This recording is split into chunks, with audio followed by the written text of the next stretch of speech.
So, hello again, everyone. Today's live stream, I would like to continue the B2B live stream workshop, which was posted previously. And I noticed that there's a lot of salespeople who joined the community or joined the channel or have discovered my channel. So, welcome to our community of salespeople, sales professional, business owner or small business owners, wherever industry you're coming from, welcome to this workshop and to my channel. And for today, I want to spend my morning. It's morning in Singapore. I want to spend my morning with you guys going through my personal take, my personal experience in sales and specifically for business to consumer selling. So if this is something interesting for you, I hope you have a drink ready. I hope you're in a very comfortable space like me, and let's have a workshop about this. So let's talk about a quick introduction on sales. Sales is defined for me, I would define sales as it's very simple, but it's not easy. That's how I define sales in general.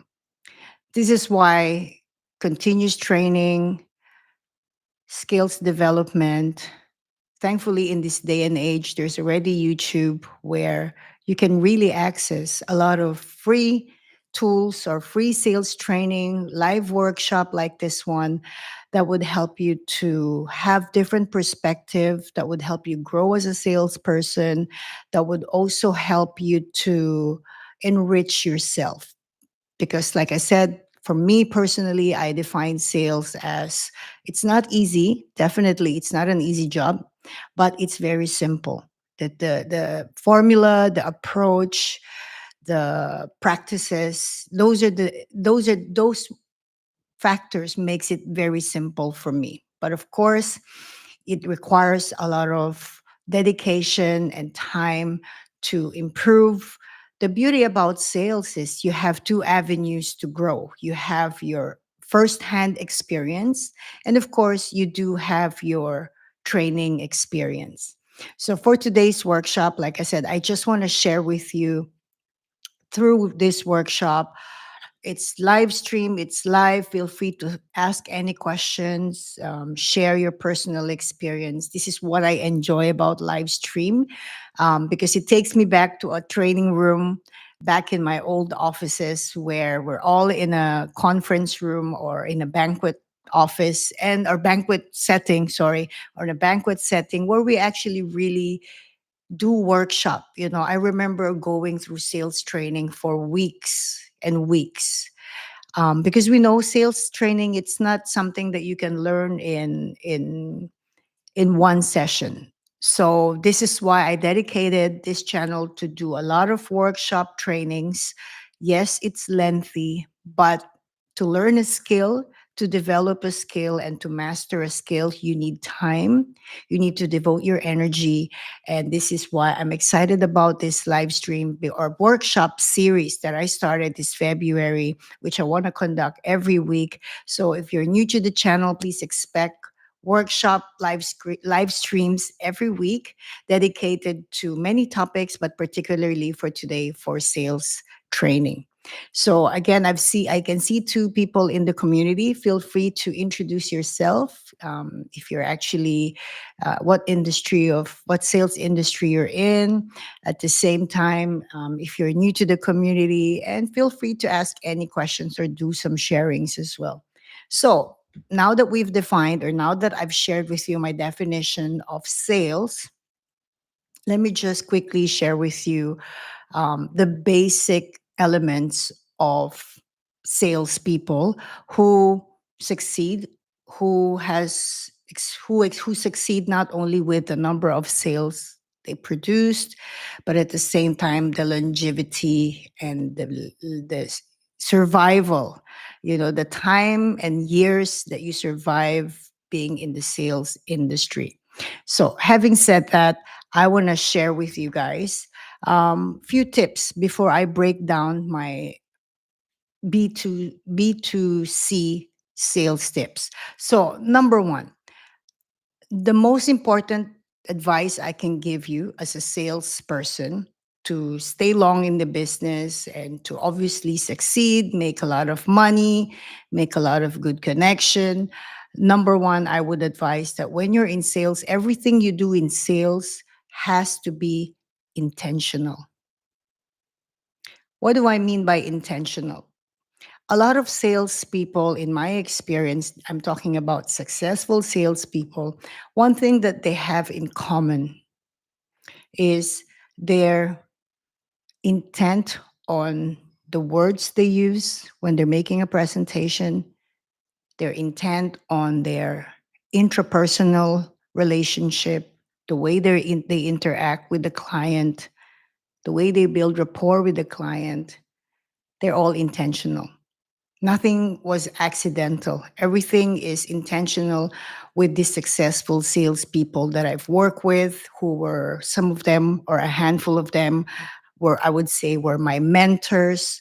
So one of the just for a start to warm up today's workshop, what I wanted to say is if you want to be a successful salesperson and you want to spend long time years of stable job or income generating side job, or if you have a small business, you're a small business owner. Myself, you are the salesperson to your business. Very important to understand and to take note of the fact that you have to be intentional all the time on everything that you do in sales. So that's my introduction for you guys. And I hope that inspires you. And it's a good reminder for all of us salespeople to not be on a race of, I need to make a sale, I need to hit my quota. These are normal feelings and challenges that we all have to go through as salespeople on a daily basis. However, if you actually have a moment before you start your day to really understand that you have to do everything that you do while you're working, while you're in your sales presentation, while you are dealing with your client or your prospect, everything has to be intentional from your words to your actions to your whole selling process. So that's my intro. I hope that inspires you. And so let's break it down now. I want to go through some tips that are going to be helpful for you if you are in sales, particularly if you are in on B2C. I've spent 2.5 decades in sales and I've had my fair share of success and failures and disappointments and celebration. And that's the beauty of sales. You know, that's the beauty of being in the sales industry. And I think if you are watching this as a salesperson myself, doesn't matter how long you've been in sales. The point is, it can be a lucrative business or job, but at the same time, it can be really fun as well and challenging. So, number one tip I want to share with you for B2C is understanding your client's emotions. Every single client that you pitch to, because they are people like us, they all have emotions. Now, people buy because of you as a salesperson. People buy because they like you, and people don't buy because they don't like you. That is the whole idea of understanding your client's emotion. So, how do I understand my client's emotion? You ask. Well, being a good listener, paying attention to your client's or your prospect's body language, not just focusing on yourself, not just focusing on you need to make a sale, you need to close a sale, but really taking your time whenever you sell or you see your client or your prospect for selling. So, for example, if you are doing face to face selling, I've done both. I've done face to face and I have done telesales. So, if you are doing face to face selling, you need to pay attention on your client's body language. Read the message through the body language, because sometimes buyers, they don't necessarily feel that they have to tell you everything. Maybe they just don't want to express themselves clearly to you, but it helps when you as a salesperson is a very good body language reader. Now, if you're doing telesales, I have spent my entire sales career. I started as a telemarketer. So that is basically, I would say, my main or my forte. Now, as a telemarketer, or if you're doing telesales, or if you're doing your preliminary selling over the phone, understanding your client's emotion is really purely being a very, very attentive, deliberate listener to your client. Again, the theme and the word I want to use for this entire workshop is being deliberate and being intentional. Have you ever experienced talking to a salesperson as a customer and the salesperson just nonstop selling, nonstop talking, and not really reading between the lines or not really paying attention to what you've just said or not recognizing the body language or your verbal message to him or to her? I've experienced that myself before, and that's why I made this to be the number one on today's workshop. Whether you are on beginner level or you are on advanced level, for this workshop, this could be something useful for you as a refreshment course or as simply a beginner's course. So, understanding your client's emotion in actions and in words. Business to consumer buyers, they do make emotional decisions. They make emotional decisions first, in fact, and they justify that logically later. So, the most important first thing on the list is to really appeal to their desire, their fears, and aspirations that you can actually make use of during your sales presentation. Have you ever heard of AIDA? It's attention, interest, desire, and action. This formula will never get old. This formula can be used for B2B, B2C, small business owner, face to face selling, telesales, corporate sales, whatever you're selling. In fact, just a side note, I have been using the AIDA formula as a content creator. I need to grab my viewers' attention. I need to trigger their interest or know their interest. I need to make sure that I am able to build that strong desire. And of course, A is the action, whether I'm closing a sale or I'm basically doing a call to action on my viewers. So just remember, always understand the emotions of your clients of your prospects, because that would lead to their buying decision, that would lead to the objection, that would lead to where they stand on your proposal. Number two, build instant rapport. Not only build rapport, instant.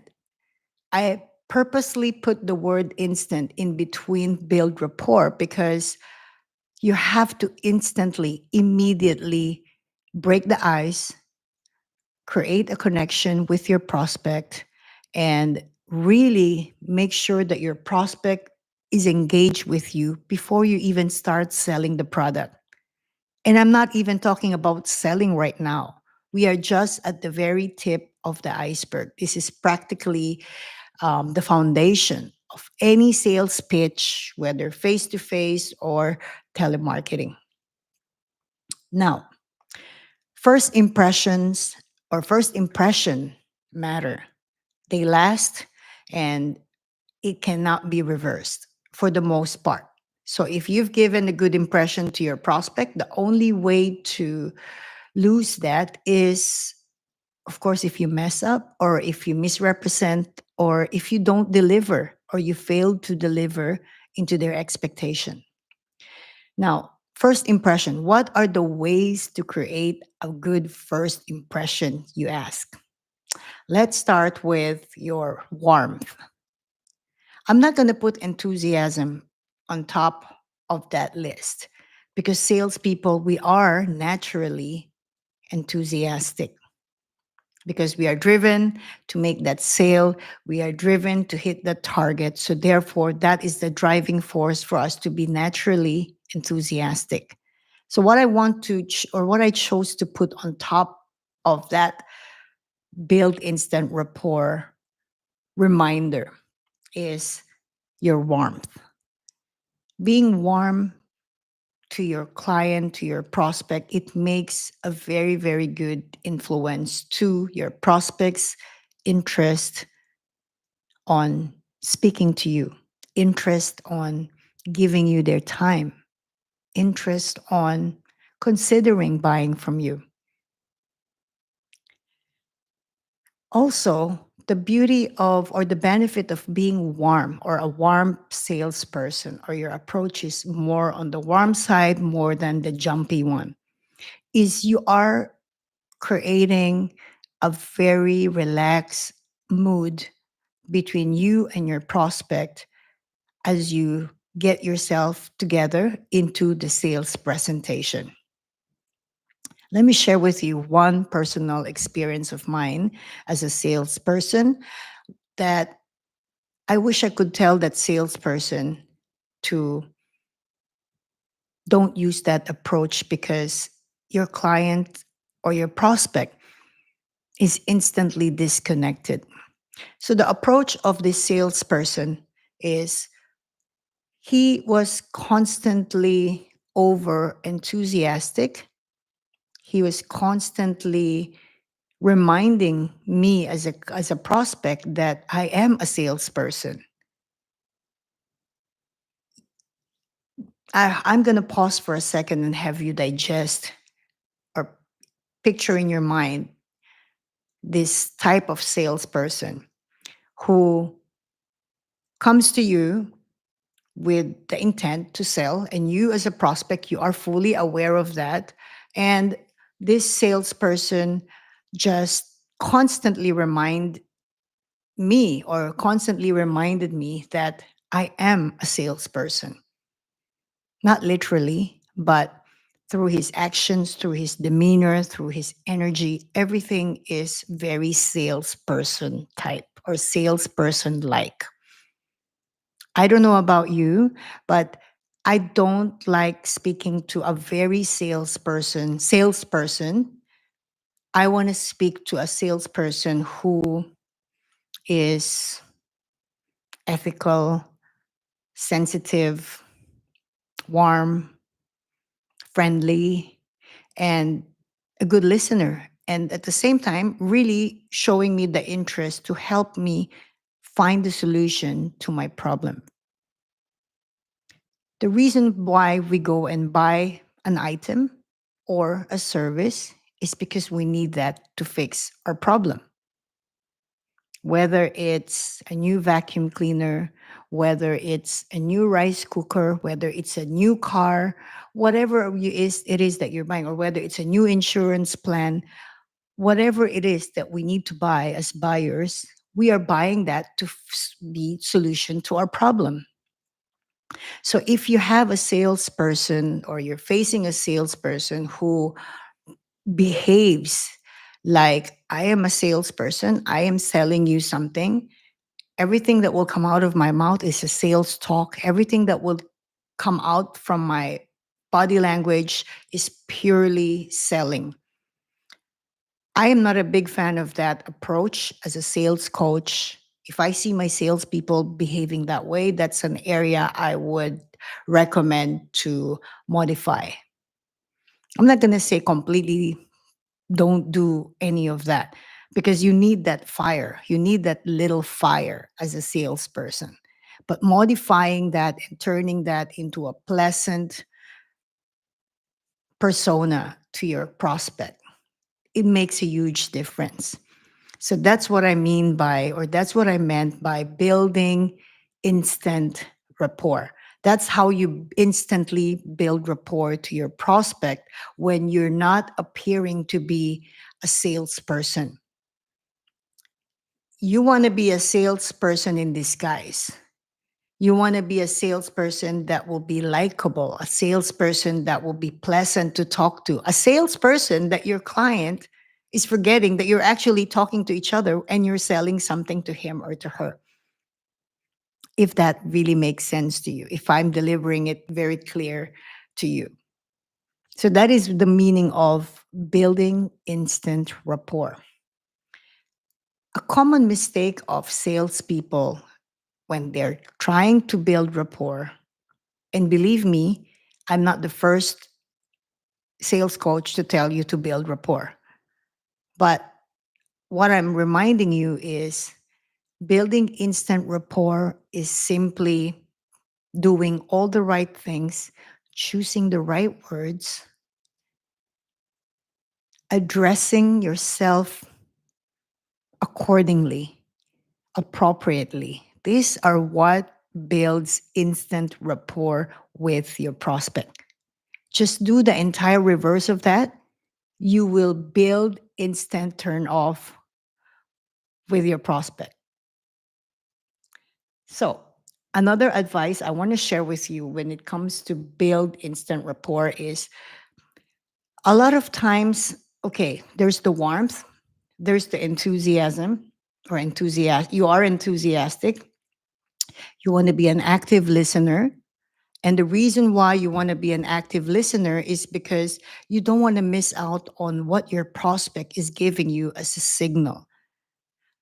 Your job as a salesperson, I would say you have three things that you have to do during sales presentation, or four things. You need to grab their attention, build their interest, make sure you are able to trigger their desire to buy, and a action you want to close the sale.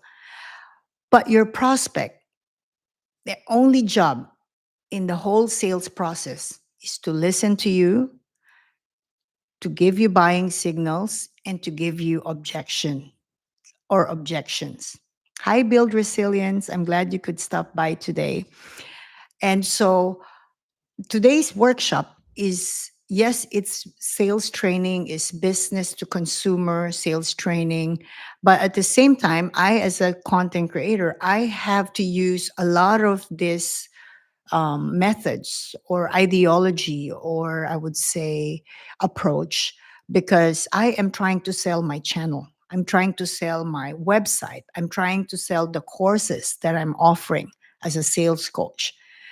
I cannot detach myself from being a salesperson and expect myself to be a successful small business owner or to be a successful content creator, because YouTube content creating is a small business for a start. It is a business. It's it's to some, you would they would look at it as, oh, it's for leisure, it's just for fun, it's a hobby. But when you are eyeing to make a living out of what you do in life, whether you're a YouTube content creator or you are running a small business or you're a salesperson part-time, you are expecting some form of monetization and bonus and rewards and all these things. So the second tip that I've just mentioned just now is obviously build instant rapport. Not build rapport, build instant rapport. So be mindful with your warmth, your enthusiasm, and don't sound like a salesperson. Don't act like a salesperson, because this will really not build instant rapport. It would do the reverse for your client. Now, another th- the third thing on today's workshop, or the third tip I want to share with you, is create a sense of urgency. Now, in my 2.5 decades in sales, I've had my fair share of doing the create the urgency the wrong way. You know, in life, there's always two ways. You're doing it the right way or the wrong way. Now, creating sales urgency. What I've learned was the wrong way. I'll give you the wrong way first. What I learned was the wrong way is giving deadline to the buyer. If you're still using the old school method of the promotion ends tonight, or you buy now or you're missing out, or it's only until end of the month. If you give a deadline, anytime you give a deadline to a buyer, I can guarantee you that there is a chance that they're not going to buy more than the chance that they're going to buy. And there's a reason for that. Unless this is a product that your customer or your prospect desperately needs. We have different things or many things in life that we feel the urgent to purchase. The basic ones, the basic necessities like food, we have to buy it. We have no choice. It's something that we need to go and spend money on. Otherwise, we won't live. But if you're selling services, if you're selling, in my case, when I was in sales before my first telemarketing job, I was selling hotel membership. It's not a necessity, it's a luxury. So I had to know and I had to master, how do I create sales urgency when I'm selling a luxury? When I'm selling something that is not necessity to my prospect? Because nobody will force you to go to the grocery or supermarket, because people will go there deliberately because we need to buy food. We need to buy the basic things that we need there. But there are so many things that are not so important in our lives that I would say would fall into the box of luxury, like clothing, um, gadgets, um, perfume, jewelry. And of course, for services, there's massage, there's the spa, many others. You guys can help me on the comment section if there's anything you could think of. So the point is, creating sales urgency, if you've done it wrongly, you lose the sale. You lose the customer, you give a bad impression. You put pressure on the prospect. The right way to create urgency, in my opinion, as a sales coach, as a salesperson, as a small business owner, very simple. To create sales urgency and be effective with it, identify what is urgent to your prospect. Identify what is urgent for your prospect. Because when you're creating urgency the wrong way, you're basically promoting what's urgent for yourself as a salesperson, which is your sale, which is your bonus, which is for you to get to your quota, right? But when you learn to do the basic fundamental way of good selling, I'm all about good selling. I'm not a hard seller. I was never a hard seller during my selling days or my sales days. That's why my sales coach method is not your typical hard or cutthroat hard selling. So, creating urgency right and properly and effectively is as simple as, what is urgent to my client? What is urgent for my client's immediate family members? And then when you identify that by asking your client, by having conversation about your client's lifestyle, needs, desire, expectation, finding out their problem, this would lead you to your prospect telling you what is urgent for them. And guess what? It's no brainer. When your prospect makes it so clear for you to know what is urgent for him, he is already creating urgency for himself. So that is my tip on creating sales urgency. When salespeople put deadline to the prospect, it does more harm than good.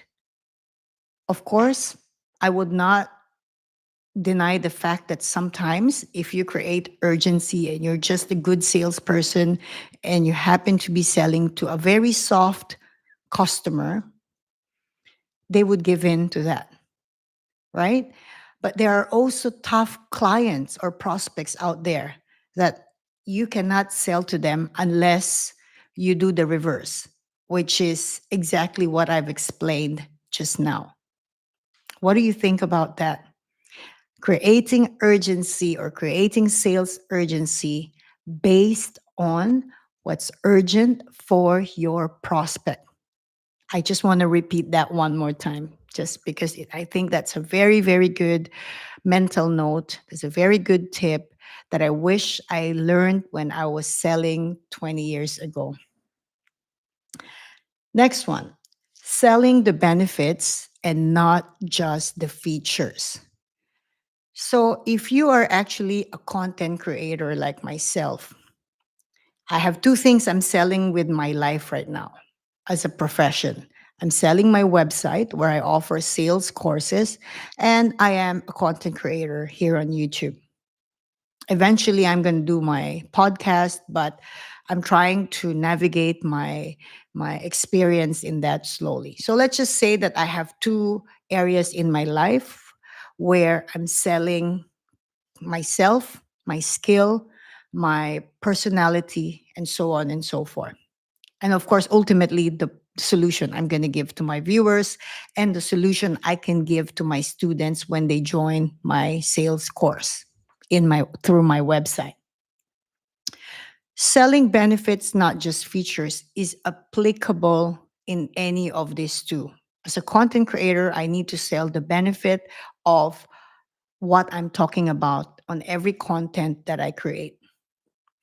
If I'm a salesperson selling any product, being in any industry, or if I'm actually doing face to face selling or telesales, it's the same thing. I should remember to sell basically the features and not the benefits.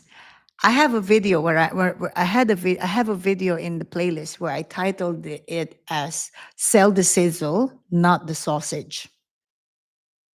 I've learned that from my very first sales mentor when I was doing telemarketing. Because telemarketing, your client cannot see what you're selling. It's all you on the phone. If you're familiar with cold calling, I've that was my very first job. So I learned the toughest one, the toughest method of selling. And I must say that was a good foundation for me because when you learn the tough one, the toughest method of selling, everything will be a lot easier. So once when you want to talk about selling the features and not the benefits, it's as simple as, I mean, let's understand that consumers care about how your product improves their life. So, for example, you're selling a camera, right? So you're going to say, "Oh, Mr. Smith, this phone has 48 MP camera." And then of course, instead of that, right? Instead of saying the benefit, you want to sell the features instead. So how do I translate that into that? I would say, "Mr. Smith, this 48 MP camera captures stunning high quality photos that make your memories last forever." So that's the difference between you're selling the benefit or you're selling the feature. I'm just reminded now of one of my sales call during my early days. I want to share that with you right now as a role play because this is also a good example of selling the benefits and not just the feature. So I was selling a hotel membership card. What it is, it's a luxury card. You get to enjoy free rooms, discounts on F&B or food and beverage, free massage, all these things that you do when you're staying in a five-star hotel. I remember when I was on the call with one client, just remembering the sales methodology of selling the features and not just the benefits. On that call, I've explained to Mr. Smith that This is a membership card. This is an exclusive membership card that we're extending to you as an invitation. The benefit is you get a free night stay in one of our executive suite. And with that, you're actually entitled to complimentary breakfast and a bottle of wine. That was me selling it or selling the benefit. So what I've learned from training and experience, when I would shift that into selling the feature, I no longer just simplify my presentation and say, Mr. Smith, you get a free room, you get a bottle of wine upon check in, and of course, it includes complimentary breakfast. Instead, what I sell is the experience and the memories that goes with that particular experience. So instead of saying you get a free room, you get a bottle of wine, you get a complimentary breakfast, I now, I remember one of my pitches. I said, Mr. Smith, imagine spending a weekend in one of our executive suites. When you arrive, you can actually check out our amenities. Perhaps you want to go to the pool. Perhaps, hopefully, we'll have a beautiful weather. You can actually hang out by the pool. If you want to have your bottle of wine, you can actually enjoy that as well. Of course, if you're taking your kids with you, you're able to bring them for a nice breakfast. It will really create a lot of good memories. It's a family time. This is something you actually can do to switch off from work and enjoy a family time and lots of memories in our exclusive hotel. How does that sound to you guys? So that's an example of selling the features and not the benefits. I can go on and give you so many role play, but you hopefully got the picture. So if you're selling an insurance plan, if you're selling a car, if you're selling a house, if you're selling a service, remember to not just sell the benefit, but also sell the features. And from me to you, the keywords that I always use when I'm selling is the memories. What are the memories that goes with that particular benefit? The memories and the experience. So make sure you take note of that. I will put all of this on the timestamp. Don't worry. Now, we already covered the creating the sales urgency. Now we can talk about the most intimidating part of any selling process, which is objection handling. Now, every sales objection could either be an authentic objection, meaning your client or your prospect really is objecting on anything. It could be it could be the product, it could be you, it could be the amenities, it could be the pricing, and so on and so forth. Or your prospect is not necessarily objecting, but objections can also be buying signals. Yes, objections can be buying signals, and it takes a lot of experience in sales for you to master how to instinctively identify which one is a buying signal or if your prospect is giving you a real objection. And I will have another workshop next week where I will talk about purely objections. And if you actually are interested to join next week's workshop, it will be about objections or objection handling. Build resilience. I feel like I'm in one of your paid classes. This is actually a sample of my paid classes. I'm not gonna lie.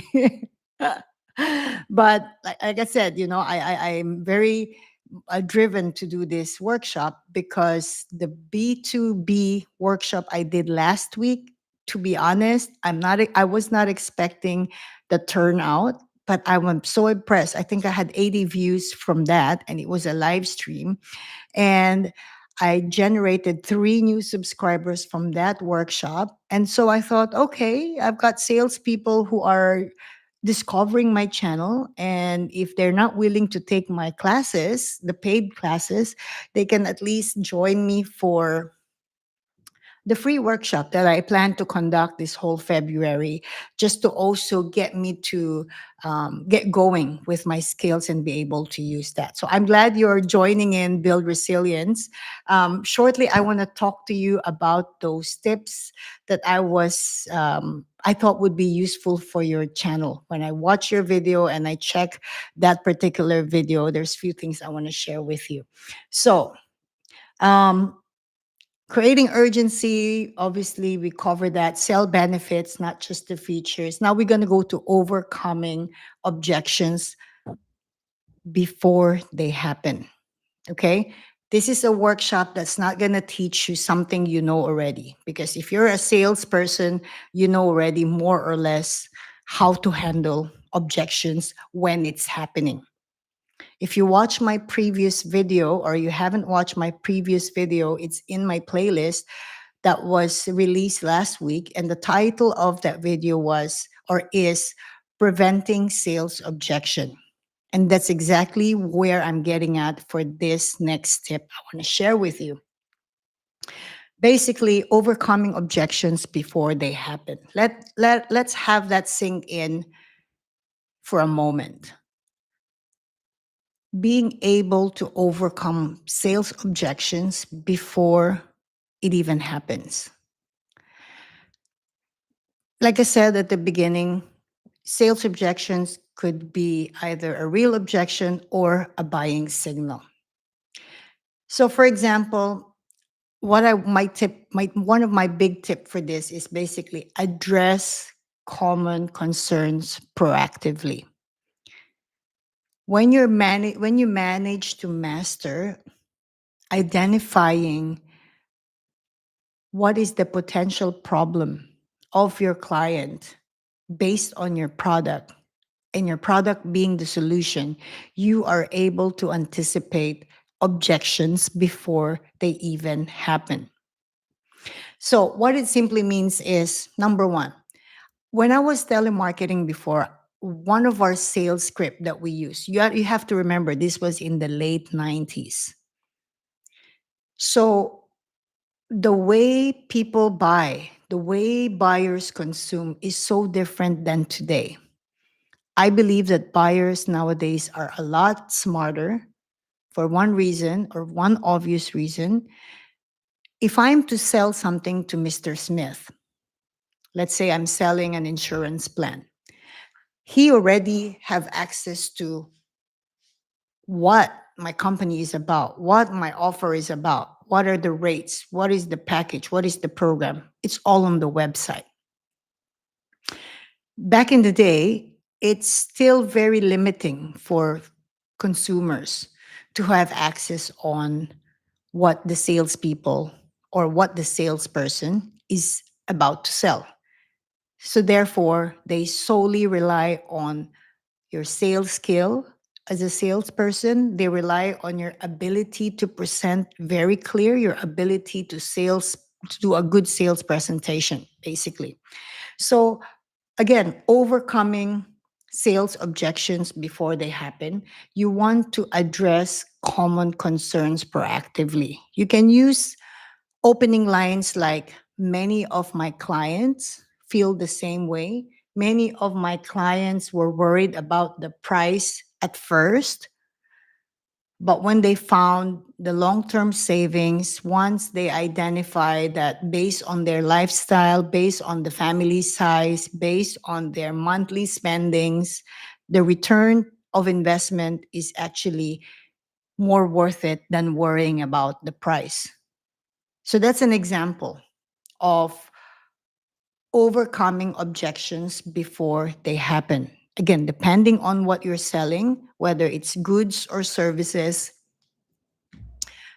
put yourself always in the position of the buyer, because that's what a smart salesperson is. When you don't present yourself as a full-time salesperson, but also you put yourself in a position where I'm also a buyer, I'm also a consumer like you.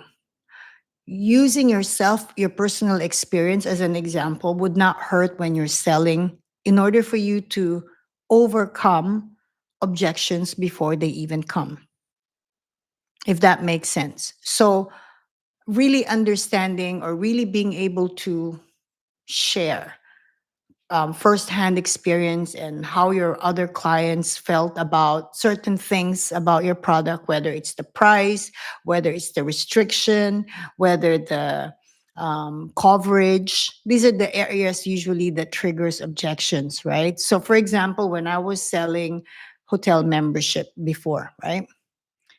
During those days, the coverage of that membership card is within Southeast Asia, and we don't have anything outside Southeast Asia. So one of the most common objection would be travelers who would say, "Look, I like being a member. I would love to be a member, but I cannot use this when I go to the US or if I go to Europe and so on and so forth." So I know already as a salesperson that this is one of the top objections. And so I need to make sure that I'm able to proactively go through that with my prospect before he even would mention that to me. Because when you do that, you're already eliminating that negative, the cloud, the dark cloud in your prospect's mind for them to think, oh, Joy did not mention that I can actually use this if I go to the US. So therefore, that's an objection. So before that even plays in his head, you are already proactively acknowledging that. Say something like, Mr. Smith, many of my prospects were also hoping that we do have US coverage or Europe coverage, but that is at the moment not in the program. However, with 35 hotels across Southeast Asia. You're going to be spoiled for choices, whether you're looking at three-star hotel, four-star hotel, five-star hotel, or even six-star hotels. Can you share with me which type of hotel are you looking for? So at that point, I'm passing the ball back to my client. I'm passing the ball back to him for him to tell me which one are you actually looking for based on the options I've given you. As opposed to him saying, "Oh, you don't have anything in the US, so how can I overcome that when I don't really have it?"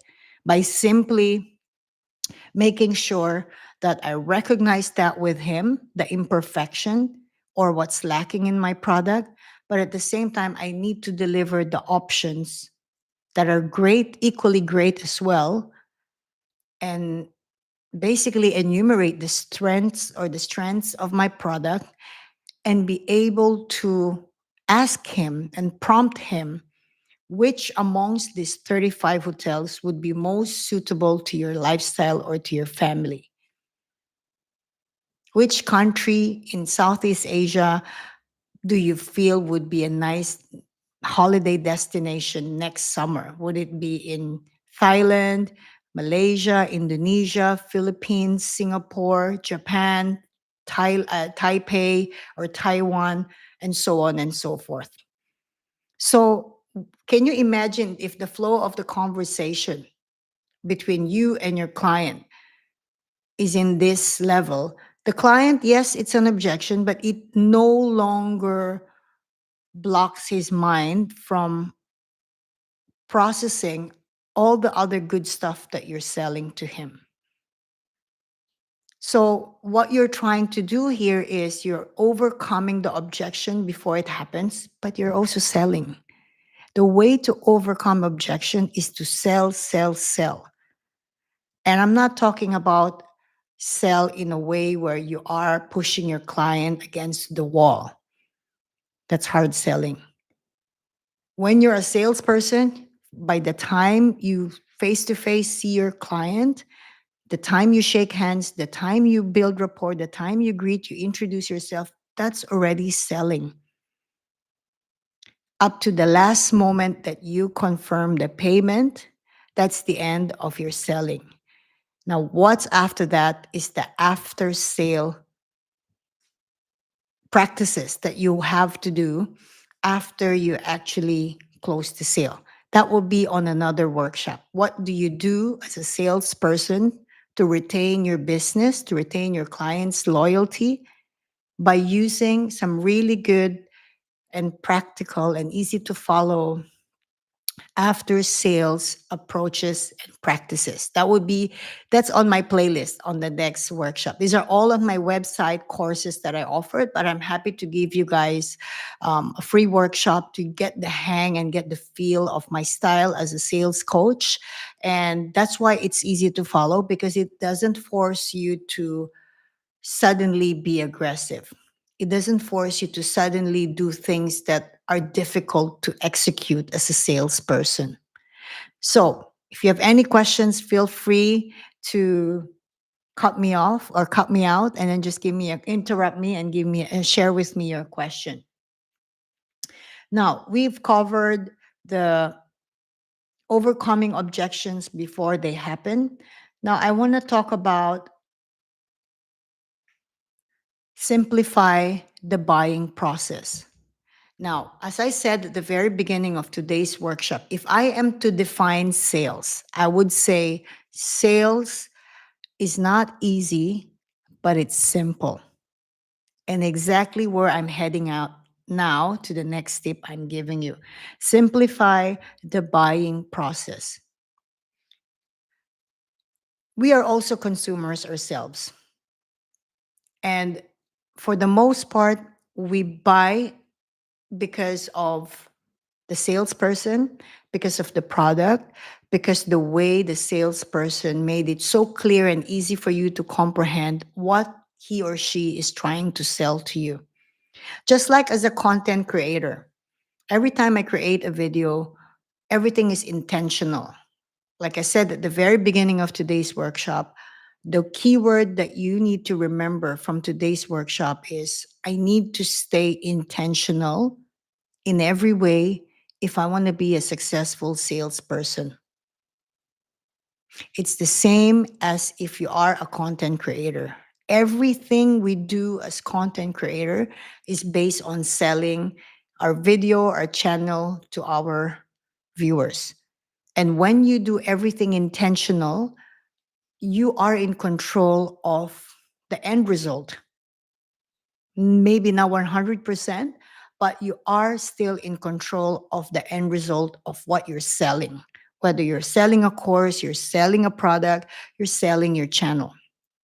Now, simplify or simplification for your buyers. As simple as that. And what I mean by simplify the buying process is make it easy for the customer to say yes. When you make it easy for the customer to say yes, it doesn't mean you're always giving a lot of freebies, you're always giving a lot of goodies that would just keep them from saying yes. This is still connected to overcoming objections before they even happen. So imagine the role play I've given you guys about overcoming objections before they happen, right? Connect this now, the same conversation of me and Mr. Smith when I am trying to simplify, or not trying, I'm intentionally simplifying the buying process for him to say yes to me. If you observe or if you analyze the overcoming objection before it happens, the way I did the role play for you, it is something you can connect to as well. And you could probably have a sense of this type of salesperson, not Majoy. That particular role play I did is just, for example, a salesperson. That salesperson was able to overcome objection before it happens, but at the same time, he simplified for the buyer to decide, because yes, I don't have hotels, or you cannot use a lot of these benefits or all these benefits in the US or Europe, but I made it easy for him to understand that there's other places you can use this, ranging from 2-star to 6-star hotels, and prompting him what actually is suitable and most fitting for him and his family is me making it easy for him to buy. When you complicate your sales pitch, when you overdo your selling to your prospect, it makes it harder for them to decide. especially when you're selling something that you identify at the beginning of your sales presentation. When you identify a lot of needs, there is no reason for you to complicate your selling process to your client. Let me share with you, I will never forget this experience with one of the salespeople I had here in Singapore. So, this salesperson, she's very experienced, without a doubt. She's been selling for the rest of her life, but she cannot get out of this habit of complicating the presentation. So instead of saying, I've trained her over and over again, it just doesn't work. It's just something she cannot change because it's a habit. And salespeople, we have good and bad habits as well. And so she has a habit of overcomplicating something so simple. So instead, it's a communication skill. This comes down to her communication skill, not the selling skill. And I have this on my playlist as well. When I do communication skills training, it's on my website. It's on my free playlist here on my channel. If this is something you can relate to, please do check out my communication skills or communication training playlist in my channel. So let me go back to this communication skills problem that she has. So she likes to complicate something so simple for the client. Therefore, the client's buying process becomes so complicated too. And the client ended up saying, you know what? Let me get back to you. When your prospects say, let me get back to you, it's either you messed up or the client legitimately really find it very appealing that some buyers just need to sleep and wake up the next day and say, okay, I'm going to buy that car, or okay, I'm going to sign up for that insurance plan, or okay, I'm going to buy that new Italian shoes. You know what I mean? So it's either that or the other. But going back to the salesperson that I've tried so desperately to train, but it didn't work because the communication skill is so hard to bend and change or modify. um, she has just have a habit of complicating everything. Like if she's talking about a very simple feature of the package, she would explain it in, instead of explaining it in, let's say, 20 words, she would explain it into like 70 words. And yet the buyer or the prospect is still unable to understand, what are you talking about? What do I get from this product? What are my benefits? How can I use this? So really keep at the back of your mind, whether you're a content creator, really understand, what are you selling to your prospect? Make it easy for them to watch your video. Make it easy for them to want to watch your content because you have what they're looking for. And I've said this many times, as a salesperson, you don't need to go around the bush because your prospect now can see everything that we're selling, especially if you're selling a product or a service. We have a website, or your company has a website, or before the sales meeting, you've already emailed the proposal. So there's really no need to go around the bush and make it difficult for your buyer to decide whether they're going to buy or not. Your focus should be, how many buying signals can I actually establish with this prospect? So, what you're looking for is the more yes. The more yes you can collect, the more you can close the sale. If you have any questions for that particular tip, please let me know. But again, it comes down to simplifying for your prospect. Make it simple for your client or your prospect to decide. It could be a decision that is not to your liking. It could be that he's going to say, sorry, I can't really afford what you're selling. And my workshop is not to tell you that everyone you sell to will buy, but my workshop is to guide you how to be a smart salesperson, how to sell with strategy, but at the same time, just really intentional. Everything you do should be intentional when you're selling. And of course, as a content creator, this is something we can also apply to our channel when we're selling our product, our services, and our video. Okay, next one. This is one of my favorite, follow ups, or following up your prospect like a pro. Okay, let's just establish the fact that sometimes buyers cannot really make a decision. You can tell me and say, Majoy, I've done all the right thing. I've done all the right thing. I've been such a good salesperson. I followed the tips that you've given me, but still the client could not buy on the spot. The statistics of people who buy impulsive on B2C is very, very high because, like I said at the beginning of today's workshop, a lot of emotions are involved for people who buy or consumers who buy for their personal use. Unlike the B2B, which is my last workshop last week, it's business to business. So it's more specific on the value and the solutions for your company, for your business. So it's more, I would not say easier, but at the same time, it's more objective. Now, going back to what I'm saying just now, how to follow up like a pro.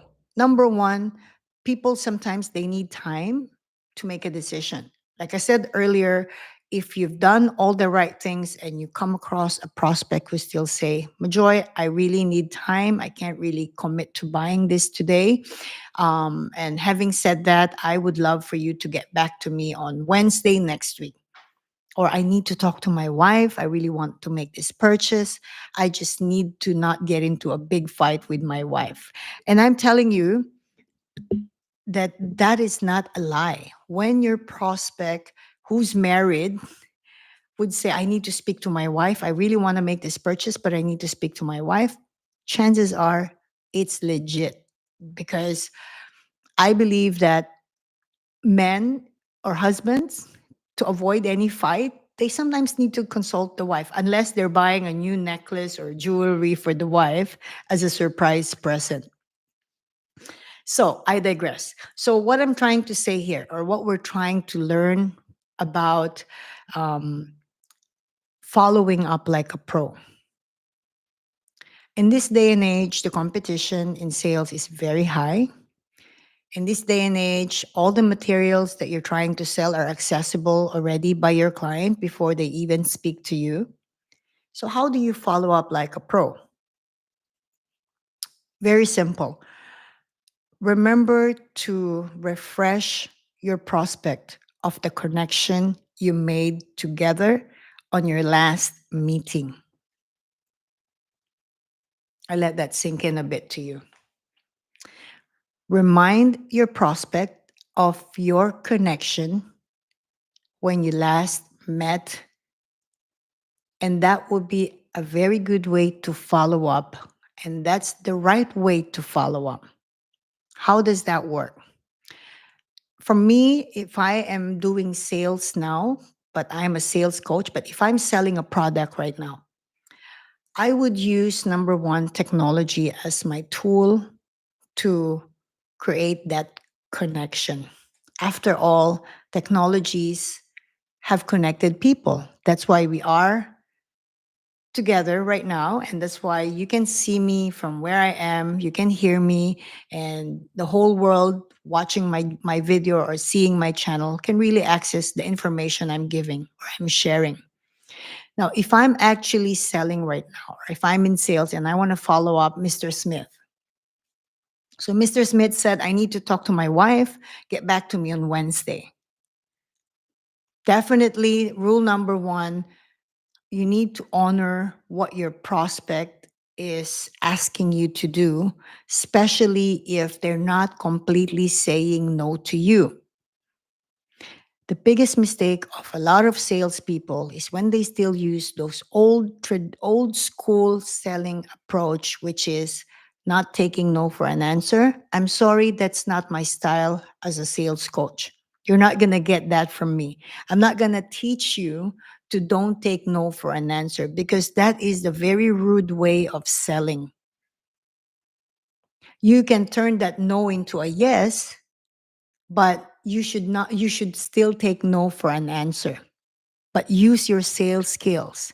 Use the strength of your package to turn that no into a yes. That is a good salesperson, not a salesperson who put the buyer in the corner and say, I'm not taking no for an answer. Mr. Smith, you're going to buy this from me today. How many of you experienced this type of salespeople? And did you buy? Did you end up buying? Or did you end up feeling like, no, I'm not going to buy from a hard seller? So, following up like a pro, if I'm selling right now and Mr. Smith said or instructed me, I need to speak to my wife, call me on Wednesday. So, of course, towards Wednesday, my advice to you, let's say you met up with him, I suppose, maybe a week before or a couple of days before. My advice is number one, make sure you mark your calendar that you really confirm an appointment with him. Get his commitment. So let's start with that. If he say to you, Majoy, call me on Wednesday, I just need to speak to my wife. Your response to that should be, I would love to do that, Mr. Smith. Would morning or afternoon be work? Would morning or afternoon work for you? Oh, afternoon. Should we do 4 o'clock or 5 o'clock when you're not so busy anymore with your meetings? Okay, 4 o'clock. 4 o'clock, Mr. Smith. I will call you on Wednesday, 4 p.m. to reconfirm your registration. So you've done that, right? So you got his commitment. You made sure that you closed that meeting, gaining his commitment of Wednesday and what time works for him. I can also do the shortcut, but shortcut is not the right way when you're trying to close a meeting. The worst thing you can do is say the reverse of that role play would be something like, oh, okay, okay, Mr. Smith, I'll call you on Wednesday. Okay, bye. Have a good day. That is a wrong way because you did not really seek for a specific time where you can really lock him in to commitment of that is an appointment. That is our meeting time. Now, once you've done that, your follow-up approach as a pro should be professional, right? So my advice is, like I said earlier, use the technology as your tool to follow up your meeting or your sales for Wednesday. So what do I recommend to you? Very simple. By Monday, I would recommend for you, don't text him, don't send him a text, don't send him an email, but instead send him a video message. Everyone has a smartphone nowadays. But just pay attention. Maybe you're in a country where it's illegal to send a video message. In general, what I would recommend, if it's not illegal in your country to do this, you grab your handphone, you do a less than 30 seconds video message, something in the like of, I'll give you a quick role play. Hi, Mr. Smith. Good afternoon. I hope you had a good weekend. It's Monday morning, and I just want to touch base with you on our appointment on Wednesday. You preferred 4 p.m. And so I will be calling you on Wednesday, 4 p.m. And just a reminder, I'm still saving your 5,000 voucher in your program that you can actually redeem along with your registration fee. So I'll keep this for you, Mr. Smith, and I look forward to speaking with you on Wednesday, 4 p.m. Have a good start of the week, Mr. Smith. Thank you so much, sir. Have a good day. Bye bye. Done. That's the type of video message I would send. That's a sample. What do you think about that? Not intrusive, not overdone. I'm just basically sending a video message so he can remember my face, he can remember my voice.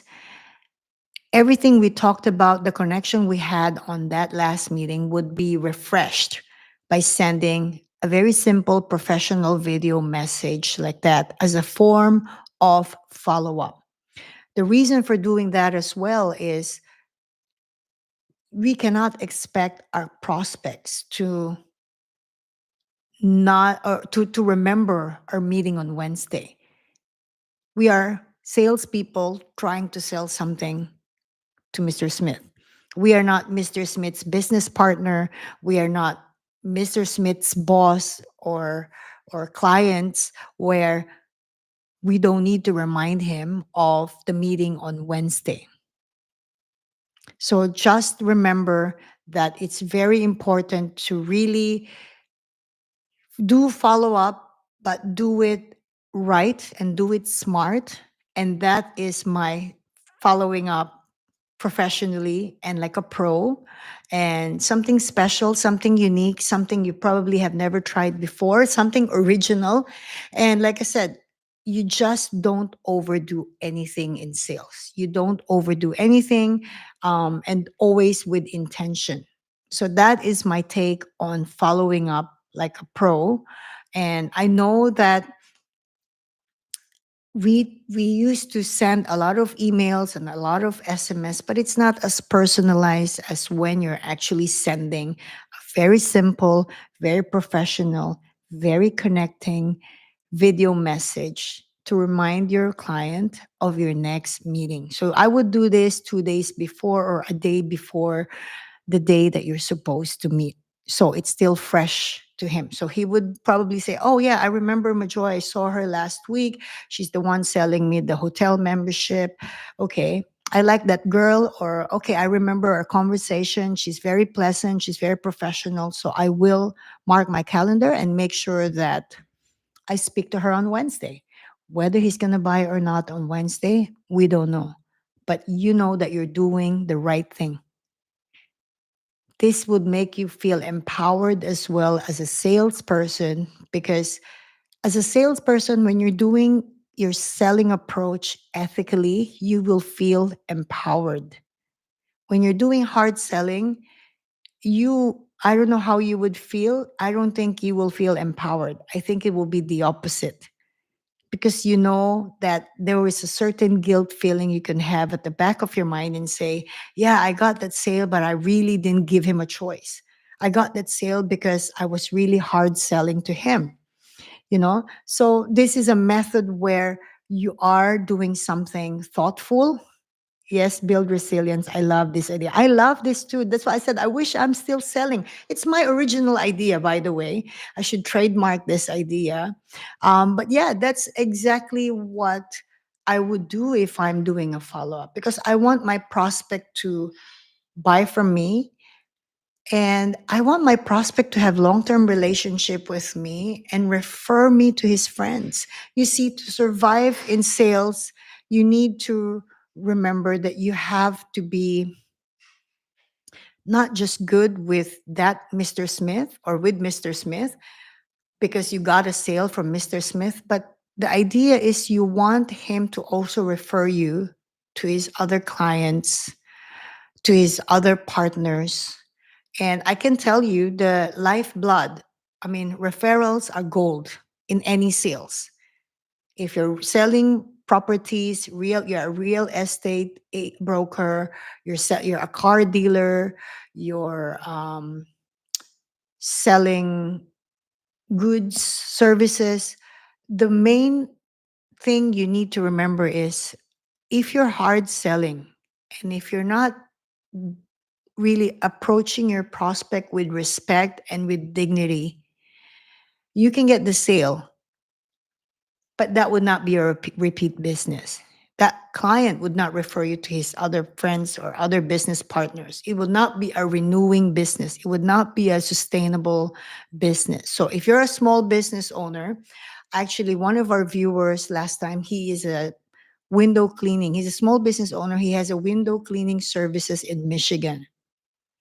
And he messaged me in one of the videos, and he left a comment, and he said, I'm not a salesperson, but I'm able to use your approach and your tips to my small business." He said, I have a window cleaning business in Michigan. So I do cleaning businesses in industrial offices, companies, private um, estates and stuff like that. And he feels like all this fundamental way of communicating and presenting yourself to a client allows him to generate more businesses. And not only that, he just felt like he felt good about himself because he's not really selling, he's not really appearing to be a person who's just a salesperson, but he's actually someone who's providing solution and someone who somehow create friendship to the client. And that's how you last and survive, and you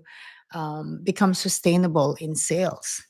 So if you have any questions, please feel free to let me know. I'm happy to answer you away or any questions you may have. Um, and I do know that we do have a regular viewer here. Since you're here, build resilience. I just want to touch on this tip I want to share with you. We covered this on the workshop last week. I'm not sure if you were able to watch this, but nevertheless, I just want to touch this for you because I thought when I watched your previous video, I thought this is something that can be useful for you. So on the last workshop for content creators, I talked about the how you actually use your description, how you SEO your description, your thumbnail, and your title. And yes, although we know all of this already, this is the technique that I was taught by this YouTube guru that I paid to do what they call channel auditing. And a lot of them offer this, but I find that this guy gave me really simplified editing or auditing, not editing, auditing of my channel. So when I look at your channel, I thought, okay, I think the advice that I could give is when you go to your when you use Chat GPT, do you use Chat GPT when you create your description? Do you use Chat GPT or vidIQ? So if you assuming you're using Chat GPT, right? So usually when you use your Chat GPT to give you a description, the most important tip to remember is you need to detail your instruction to Chat GPT to give you a description. So, number one, you want to say something like, I am making a video about building a boxing ring for beginners. Please create one paragraph description, and my viewers will be small business owner, boxing professionals, investment for boxing boxing schools, and this will be their first time to see my video. And then you hit okay. And then you wait for, oh no, sorry, I back up. So then after that paragraph, at the bottom of that paragraph, you want to say, send me a description that is SEO friendly, and then you click OK. So what would be sent to you as a description by Chat GPT is a description. It's a one paragraph. It's SEO friendly. There will be keywords that are targeting specifically those people who are interested in your niche. At the same time, you would see that this description would also efficiently target your specific market. So that's number one tip, okay? Use Chat GPT, it's the best. Now, the second thing to remember there on the tip, I'm just trying to summarize for you so I don't take so much of your time. The second tip about thumbnail, okay? Hi, Pumpkin. Hi there. Good to see you. I hope you're okay. So, the second tip I want to give you when it comes to the thumbnail, right? On the thumbnail, hi, Rain Queen. Wow, everyone's just joining. All the American viewers are coming here. Hi. So, the second view, I'm just talking about thumbnail with build resilience, So the second thumbnail advice that I received was, okay, so for your niche, right? Your niche is boxing, setting up boxing um, school or boxing camp. So what you need to do first is you do go to YouTube and search on your particular topic, right? Before you create a thumbnail. So you say you type in on YouTube, let's say, how to build boxing school or boxing camp from scratch or for beginners.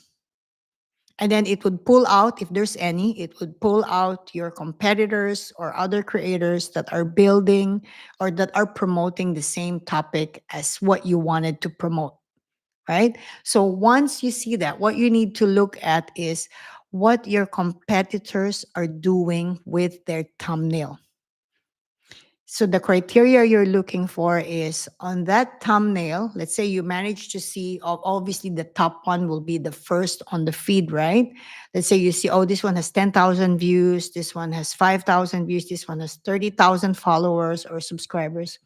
So what you need to observe is the highest performing or the top three performing videos in that, for that title, for that niche, for that topic that you want to publish. Check what type of thumbnail do they have. So the criteria you're looking for is, are they using animated thumbnail? Are they showing their faces on the thumbnail? Are they using too many words in the thumbnail? Are they using graphic? Are they using cartoon, animation, or black and white? What's the color background? These things you need to really look into this, because this is what you want to align yourself with. You want to align yourself with those successful videos and say, okay, the top three are using putting out their faces, or they're putting boxers. Let's say Mike Tyson is appearing in those thumbnail, or Mayweather, or Manny Pacquiao, or who's this good-looking boxer from Mexico? I have a big crush on him. Carlos, what's his name? The one that Pacquiao fought with. I can't remember his name, but anyway, so check those things, right? Check what the thumbnail criteria, what's the formula, what did they do with their thumbnail? Because remember, this is a big tip, guys. This is the tip I've shared on the last workshop, but we have three content creators who are regular in the community. I might as well share this to you guys right now since I've done the sales training. When you look at your competitor's thumbnail, you want to align yourself with that type of thumbnail. A lot of times, and I'm guilty of this, I've done so many thumbnails out of my over 120 videos where I just feel like this is my mood. I want to put my face, I want to put this design. You just design your own thumbnail in short and simple language. And then it's good. For you, it looks good. For me, I feel I look at my thumbnail, I'm like, okay, that's a good thumbnail. It will be clickable. Remember, the thumbnail is what will influence your click through rate, right? If your click through rate is below 2% or not, barely making it to 0.5%, it means your thumbnail is a problem. Your thumbnail is not attractive enough. And to be attractive thumbnail is to just see what your competitors or what those big videos have done with their thumbnail that has generated a lot of views. It's no brainer. There's a lot of views because the CTR, the click through rate must be there. And so therefore they watch the video, right? Because you need 30 seconds to generate one view.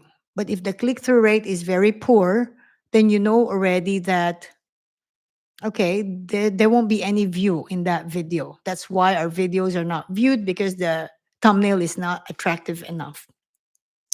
So that's one tip that I've learned as well. See what your competitors are doing. And like for myself, let me share you one thing, okay? My last video, how to prevent sales objectives, okay? or objections, sorry, how to prevent sales objections. That was my last video last week. Since I followed the formula that I learned from this YouTube guru that I paid to audit my channel, he audited my channel. He looked at my channel and say, okay, this thing is wrong, this thing is good. Then he gave me advice and I tried to do it and then see the result. So this is the tip that I got from him. So from that last video, how to prevent sales objection, I have other thumbnail in my mind before he gave me a homework. But I followed his instruction. I check on YouTube search my competitors, specifically how to prevent objections. Majority of them, one thing they have in common is they have a blackboard and they show their face, and it's a 3-word title on the thumbnail, and nothing fancy, nothing animated. It's all personal. It's like a teacher. It's kind of like a teacher with the blackboard and telling you, this is what I'm teaching you today. I copy and pasted that concept and did my way, how I wanted to do it. And I can tell you my click-through rate for that particular video, although it didn't go viral, but I'm very pleased to see that when I search my video for that topic on the YouTube search, I am ranked with them. I think, on the third with those big channels. This is when I'm convinced now that when YouTube has been promoting and saying small channels, it's your 2025 will be your year. Small channels will be promoting your videos, and I never really believe that. I'm just like, no, that's a lie. Because every time I check my, let's say I search on YouTube like sales tips, I never see my video. I see the same big channels up there. But when I've made those adjustments, like the description and then the thumbnail, where I really associate myself, I call it I'm joining the wave. Right? Everybody there are using Blackboard. I'll have Blackboard too. Everyone is showing their faces on that thumbnail. I'll show my face as well. Everyone is using 3 words on the thumbnail. I'll use 3 words as well. So that's one big tip. Creating thumbnail, guys, it's not about what you want to design. It's what these big channels have done that has generated a lot of views and definitely have generated a good average CTR click-through rate. And just by copying or making your thumbnail very similar to theirs, you will be on the same wave as them. Now, your next job is to create very, very good content that would beat your competitors. And the reason for that is, this is my personal take now.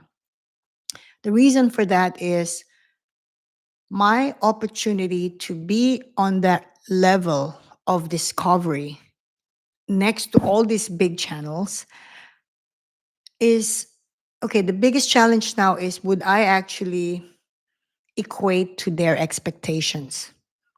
Right? Meaning to say, it's good that my channel is discovered, but it's important to me that once they click my video and they see my video content, they're going to say, oh, good, this is a new channel. This person is delivering better than the other channels or similar to what the other big channels that I'm watching. So this is something you really need to remember.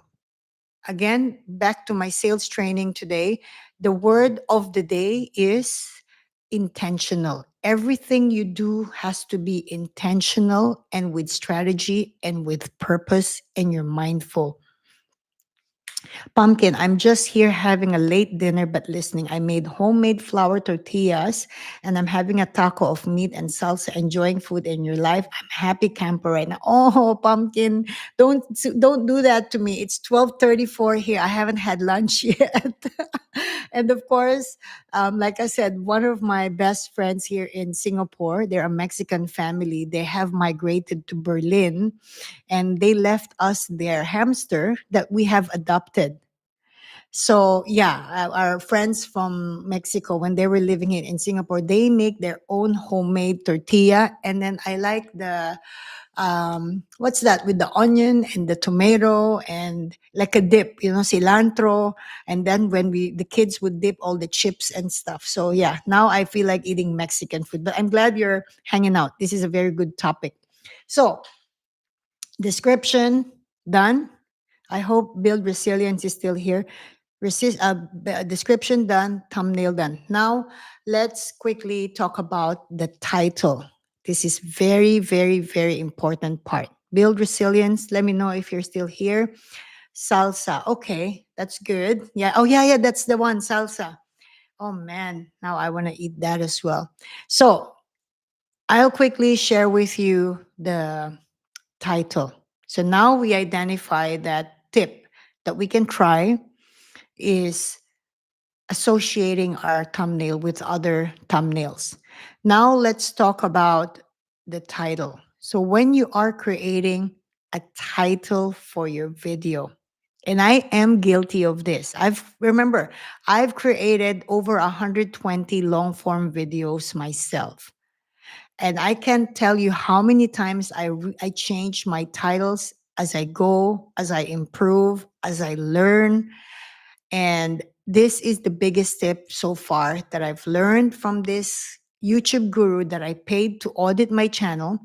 And the tip is I cannot not help but to share it to you guys. So, what was my wrong approach when I'm creating a title for my video is I tend to overdo it. I tend to make it so dramatic. I tend to make it less um, realistic for the viewer. Okay, build resilience. I'm glad you're here. Okay, this is now on the title. Okay, so let me get myself together, my thoughts together. So, on the title, the wrong thing I've been doing with my previous title is I tend to kind of do the whole if you don't do these tips you will lose your sales, that kind of thing. Very triggering, very um catchy. Although there's nothing wrong with that, but if you go again to YouTube search and search your competitor, you've already seen their thumbnail, right?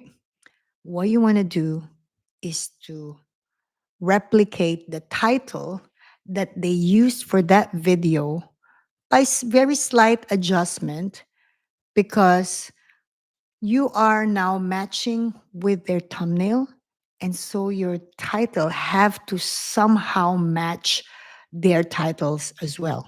Not 100% identical, but like in my case, I put how to prevent sales objection. If I search that on YouTube along with my competitors that I aligned myself with, their videos are ranging from different titles, but we are almost in the same boat. Something like somebody's title there is mastering sales objections, or preventing, how to overcome sales objections. So for me, I thought, okay, let me be super close to the title, which is how to prevent sales objections. Instead of my old idea of if you don't do this, you will get more sales objections, or if you don't do this, you will lose your sales, right? Believe me, I just follow the chat GPT way of searching for a description. I just followed the thumbnail advice. I just followed the way to title that video. All these three components have made a huge difference on my last two videos. One was the long form video, which is the how to prevent sales objection. And number two was my live stream last week that I published few days later after I finished the timestamp. Excuse me. And I can tell you guys, I have seen the significant improvement already with the click through rate and the average view duration. I don't look for 1,000 views. Although it's nice to see, wow, 1,000 people view my video. But what if those 1,000 views only happen to check out your video for 30, 32 seconds, maximum of 40 seconds? I don't gain any watch hour for that. I don't gain significant watch hour for that, right? But I can tell you, let me put up my phone. Let me just show you just by doing that. As an example, again, ultimately, guys, what you need to remember now moving forward from this tip, do this on your next video that you're creating and don't look back on your old videos. Yes, you want to revamp your old videos because you don't want them to go to a waste. If you want to apply these tips, these 3 tips, but what I want you to understand is this is what I do moving forward on all of my videos. This is now how I'm going to do it. I'll quickly pull out from my YouTube studio the numbers that gave me an indication that these tips did work. I didn't go viral, but the CTR and average duration is pretty good, I must say. So, okay, let me show you the how to prevent. Okay, this is the how to prevent all sales objections, right? So it was published on Feb 6. You can see there. It's not a lot of views, it's only 40, but the impression click through rate is 2.5%. And the average duration, guys, is 7 minutes and 46 seconds, right? So if you multiply that into 40 views, the number of watch hours that are generated there is relatively good. Now, on top of that, this one you need to pay attention as well.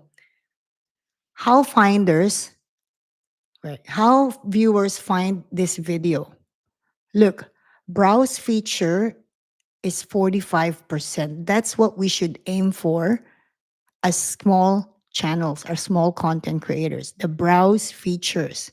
45% of YouTube is publishing my video, that last video, because I align myself with my competitors. It is so awesome to see this little tiny adjustment and really show that, look at this, watch time 5.1, 1.1 more than usual. Of course, it's not viral, but the fact that the graph is moving up little by little, it's quite encouraging, right? This is the average duration. 7.746, 7 minutes 46 seconds. Look what's below, guys. 4 minutes 56 seconds more than usual. That's just me making adjustment or applying or application of those 3 things. That's it. And so, of course, I can show you the other video, the live video. It was a live stream last week. And as you know me, live stream, I update the timestamp. Let me show this to you. So this is the 1 hour something video, okay, that was from last week. Let me just show you. This is the the live stream I had last week, okay? Average view duration, that's this how to be successful at B2B. The average view duration, 6 minutes, 51 seconds.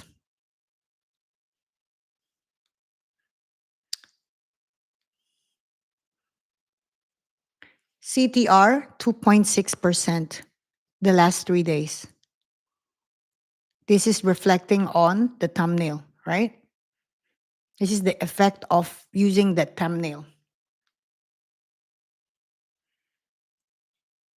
Of course, there's other metrics that we look into. We look at the watch time, 6.7 hours since published, six almost 59 views since it was published. Right now, it has, hold on, where's that live? Right now it has 79 views. So that's what I wanted to share. Yeah, Rain Queen, that's amazing. Yeah, that's what I'm sharing to you guys. I hope you can actually um, try it. And I think that it's not very complicated to do that. Um, you can try this on the next video you're going to produce. But my advice ultimately, take note of these three. It's on my workshop last week. It's if you want a more detail, it's on the live stream last week. I publish it today after I finish the timestamp because it's so lengthy. I really listen to the whole video and go through each point. And just really focus on really creating very good content.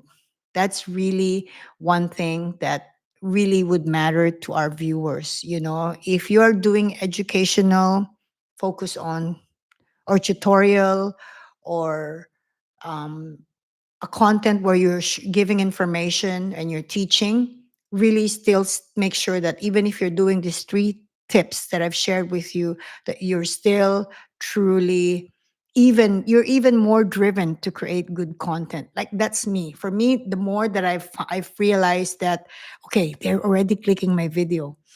Okay, they're already watching more than 5 minutes. Are you kidding me? So now I'm like, now I have to deliver. Now, for me to go viral, I just need to create even more passionate, even more really good content, even more well thought content, so I can deliver to the expectation of my viewers. That's my take on that. Now, if you're doing vlog like Pumpkin, I know he's doing vlog. I know that Rain Queen is doing vlog as well. I think you definitely need to also do a lot of thumbnail creation to create a very good uh, impression to the viewers, and then they click your video. So I think with build resilience, you can imagine the picture, you know what to do, because you're also educational, you're giving information, you're kind of tutorial. So check those your competitors with their thumbnail, recreate that, give your own twist on that, and then really check their titles, stay close to their title and give it an experiment. And the SEO on your description. Now, for those who are doing vlog, I'm not doing vlog because I suck with that. My friend yesterday, we had lunch, and she's like, Majoy, why don't you do a vlog in Singapore? And I'm like, because I suck. This is not my thing. I am just like, so you can see the way I am when I'm doing sales training, but I'm naturally like quiet if I'm just exploring the place, if I'm sightseeing, or if I'm shopping, if I'm walking around, I'm just quiet. I can't talk too much anymore. So anyway, so if you're vlogging, right? If you want to do if you need to do your thumbnail. So let's say, for example, you're vlogging, check your competitors. Let's say and the competition for vlogging is so huge. Like, I would recommend you zoom and narrow it to, what are you vlogging about? Are you vlogging about market? Are you vlogging about pumpkin patch? Are you vlogging about um, outdoor, like nature, and create a thumbnail within that. But check your competitors who are doing vlog about, or set the setting for vlogging is for this particular location. And then you do your research, check what your competitors are doing, and then recreate the thumbnail close to what they did. That's why they got a click-through rate. You see, The goal really is, which I've mentioned on last week's workshop, the goal is not to go to make 10,000, 1,000,000 subscribers, although that's wonderful. I'm not going to lie. But as a small channel, we need to go for baby steps. And baby steps means like what I've just shown you now with my last two videos. I've really made some adjustments, and I think that that's something you can do as well with your next video, and focus on your thumbnail being appealing, on your title being aligned with your competitors. So, in summary and in closing for this particular three things, you just have to know what your competitors are doing, and you just need to be better than what they're doing, even by 1%. So, in terms of the thumbnail, yes, you have to be aligned with their thumbnail format, but you got to do better than that, even by 1%. And the title, you still have to be aligned with their title, but if you can be 1% better than their wordings, more punchy, more um, catchy, then do it. And the beauty is we can always change the title and the thumbnail when it's not doing anything or it's not gathering anything, any wins for you. Now, this is big. I just remember this now. Build resilience. I hope you're still here. And pumpkin and rain. Okay. So this is a big one. I have a habit of changing before I met up with this YouTube guru. Remember, I paid him to audit my channel, meaning his job was not to teach me how to run my channel. I'm not an, I don't, he said, you're no longer a newbie. You've been doing videos for so long. You have over 100 videos that you already made a mistake, learned from, did good videos, bad videos, full stop. So I said, fine. So this is one thing that I learned from him that I want to share with you. I said to him, look, I have a habit of changing my thumbnail when every week, if I see that couple of my videos, because I have a lot of videos, I go through each of them every week. It's a lot of work. It's a full-time admin work, I'm telling you. So I go through every video and then I'm looking, oh my God, how come this video didn't move? Like it was 50 views the last 3 weeks, not a single view. And then I check and I check. So what I've been doing, I recreate the thumbnail. I've done that over and over again. I'm coming to 5 months or fifth month. I've been doing that. I told him that. I said to him, what do you think of this? Oh, my leg is dead. And then he said, okay. He said, this is my advice. He said, the only reason when you should change your thumbnail is when your click through rate is very, very low, meaning to say 0 point something percent. And I said to him, why?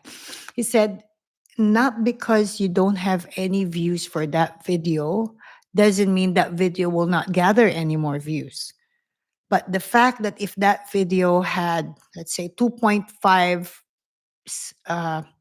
click through rate, you have to make sure that you're not changing that thumbnail yet.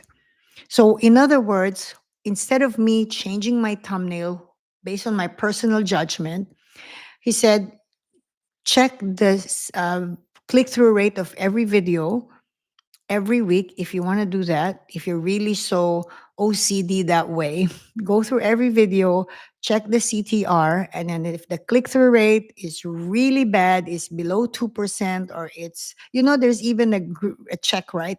If our click through rate is good, YouTube would have a green check there with a circle on it. So that was what I learned from him. He said, don't change the thumbnail because there's no view for the last few days. The fact that the CTR of that video from 35 views, for example, yes, it's not moving right now, but your CTR for that, let's say, is 2.5%. He said, don't change it. You only change it when the CTR is very low.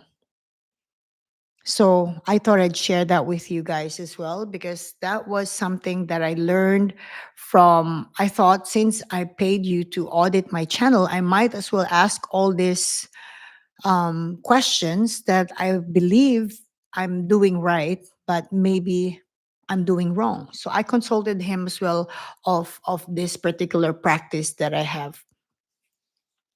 If you have any questions, please let me know. Of course, I did this live stream today is about sales training. For those who's joining in and out right now, there will be a timestamp for this video. I will just cut the part where we're doing the small content creator kind of Zoom meeting, and then I will just set this aside. But yeah, so I just want to make sure that you guys get that tip if you missed the live stream the other day, or yeah, that was the other. No, the live stream was on, what is it today? Wednesday, on Monday. Pumpkin, how's your dinner? Rain Queen, I know you're doing vlogging, so feel free to ask any questions if you need help. Build resilience. I don't know what time you guys have there in the States. Some of you are probably late in the evening. It's almost 1 p.m. in Singapore, and today is Wednesday. Yes, my kids are at school today, so mommy can do my work. I can do my work here while they are. Um, Smash that like up, boo.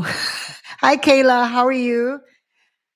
Yeah. So, any questions with the three tips that I've shared with you? I hope that you're really gonna try it with your channel, because I have seen the I've seen the movement. Let's just say movement instead of going viral. But the way to go viral, there has to be movement, right? It's not an instant thing. It has to flow from, your average view duration, your CTR score. So these are the metrics that I pay attention to now. I suppose to, I ask my friends and my close friends, and my family. I said, look, if you're not watching my video, can you please stop subscribing on my channel? And then they were laughing at me. They're like, oh, at the beginning you needed us to subscribe, now you don't want us. And I said, because if you're not watching my videos, there's no point. I really need you to subscribe, but you're also watching my content, and that's the way for my channel to grow. Otherwise I have 1,000 plus subscribers, and then you guys are not watching, so my family are annoyed with me when I do that. Hey, build resilience, I know it's bedtime. Thanks for hanging out with me today. I hope that helps. If anything, any questions, you know where to find me. I have my email as well on my channel description. Let me know, drop me an email if there's something I can help you with. Thanks for stopping by and hanging out with me today. So yeah, so I think we still have a lot of um, viewers. Majority of my viewers are from the US, and I am very impressed with that because of the time difference. Sometimes I'm wondering, some viewers from the US are maybe 11 p.m. right now, or some are early evening, or some are past midnight.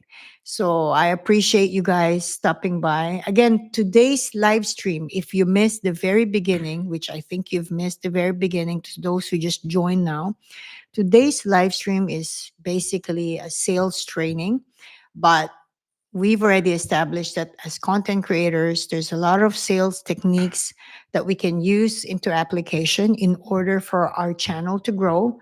Because as a content creator, we are purely selling ourselves, our communication skill, our personality, and all these technical aspects of content creating. So, this there will be a timestamp at the end of this live stream. And as usual, if you missed the workshop last week, Pumpkin and Rain, Kayla, I already published the edited live stream for the content creator workshop. It's already posted today. So if you're actually interested to know the topics that we talked about there, as you know, every week I do the workshop for sales training for salespeople and workshop for content creators. So if you're interested to know what we talked about on the last live stream, there will be timestamp anyway, so you know what to expect. I like to put timestamp because I want the viewers to know what to expect,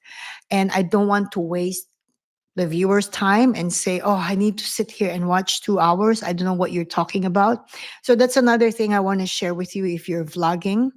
And I know vlogging, sometimes it's a very random video. You go to certain spots. Let's say you went to the market and then you went to the fruit store, you went to the flower shop. My recommendation is when you do this on your video, to still do a timestamp so that your viewers would know that for this particular vlog, you visited 3 stores or places in that particular vlog that you're posting. It helps also for your viewers to know what to expect, because the attention span of the viewer, as you know already by now, because we are also consumers on YouTube. We are producers of YouTube videos, but we're also consuming.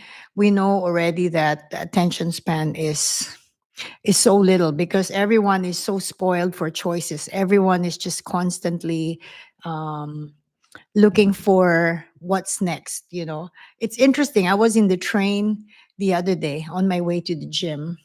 And whenever I'm on my way to the gym in the train, I just put my Beats Dre and I just listen to my music, or I meditate. I just don't look at my phone during the whole train ride.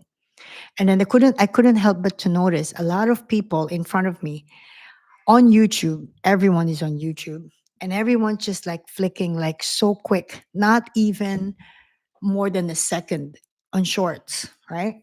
And then I'm thinking, oh my gosh, really, the people really have no patience to even um, see or understand what we're offering as content creator.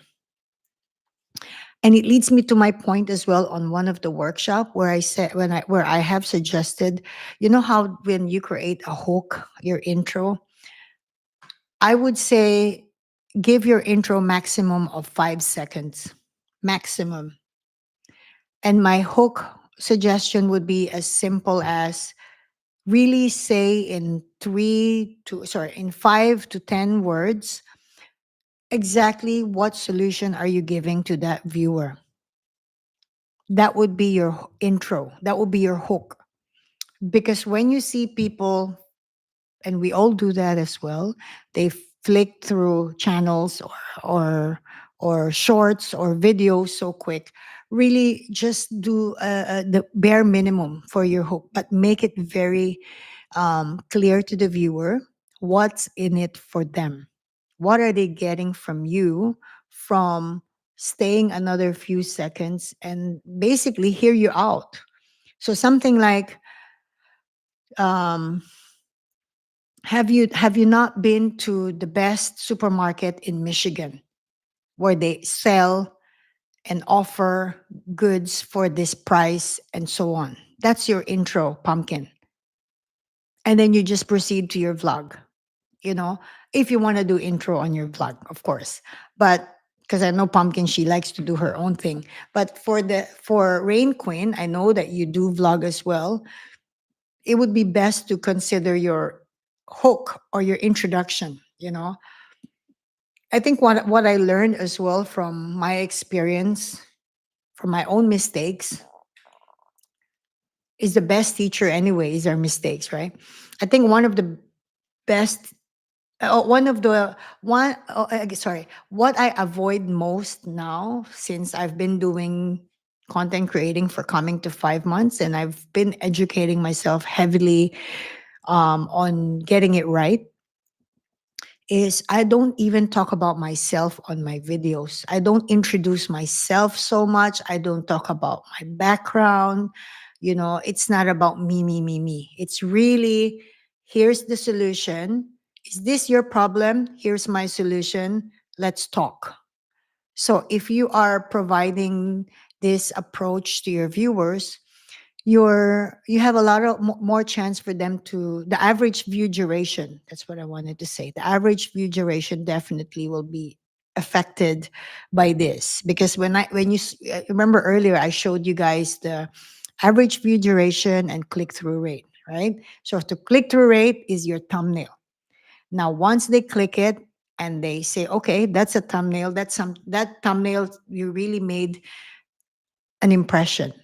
Now will be the content. So the content will be the hook, or the intro should be really specific to what they will get from that video. So, like I said, if you're doing vlogging, you're going to say, have you been to the best supermarket in Michigan where they offer fresh, organic, this, and that for the price of that? If you're watching me from Michigan and you've never been here, come with me. I'll take you to the best supermarket in my town. Something like that. Because I think what I notice with vloggers, sometimes it's kind of like the viewers really relax. The viewers really watch, and really take their time to watch. But it still wouldn't hurt. I've watched a lot of vlogs, and it still wouldn't hurt to apply some kind of hook or intro to just create that expectation to your viewers and to engage them so that they will be engaged to watch more. So yeah, so Rain Queen, I know one of your video, you were shopping. So instead of just filming while you're there, I think at the beginning of your video, have an intention. Remember, the word of today is doing things with intent. So you want to do something like, hi everyone, good morning, or whatever intro you have, right? Or no need to say intro like that. You just probably want to say something like, have you been to this, or are you looking for the best deals for appliances that would not break your bank? And this is my location, and so on and so forth. And then you just give them the tour of your vlog. So yeah, that would be my advice, because I feel like vloggers sometimes they don't really do a lot of make a lot of effort on intro and hook. But I know the competition for vlogging is so high because everyone is vlogging. It's really the most popular niche, if you know what I'm saying. And I've seen vloggers, successful vloggers, who have so many views. Like, I don't know about you guys. I don't know why you watch my channel. It can be boring because nothing is so interesting if you watch sales training videos, right? So I have to make an effort. I have to really make an effort on the content. It's really the content and the words and the intro and da da da. However, for vlogging, I find that really being creative where you're doing your vlog. Yes, thank you, Rain. I appreciate that. Yeah, great advice. Try it. Like, if there are those things that content creators who provide education and tutorial, you want to copy and paste also some things that we do that could probably just extend your view duration. The goal is baby steps. The goal is for your viewers to watch longer. And then when they watch longer, the next video you publish, if you're consistent with your style and you're delivering what they like to watch, they will watch again. That's how I look at it. That's why I try to stay, not I try, I'm intentionally staying consistent with my channel, with my content, with my sales training, with my workshop. The workshop is just a side piece of my channel. It's just to for the community, to be very honest with you. And I think you know that Pumpkin is a regular, that, when I do live stream about content creator, it's also more for community. But when I do my real sales training, that's really to publish to the whole world who could be doing sales. Rain Queen, vlogging is not my true intent, but I just wanted to start recording videos so I could move forward. Your great advice. Oh, awesome. What are you trying to what's your niche? What's your niche? Sorry. If vlogging is just your intro, your warm up.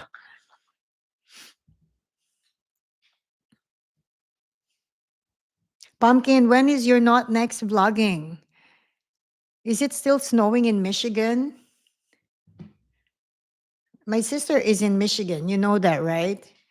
So yeah, I think she's still posting pictures on Facebook where they're still pretty snowing and cold, unless they are old pictures.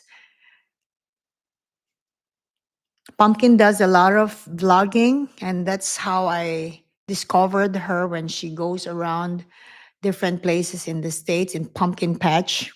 Well, still figuring it out. Yeah, I mean, of course, we're the beauty about YouTube is we are our own architect, we are our own designer, we are all decide how we do our video.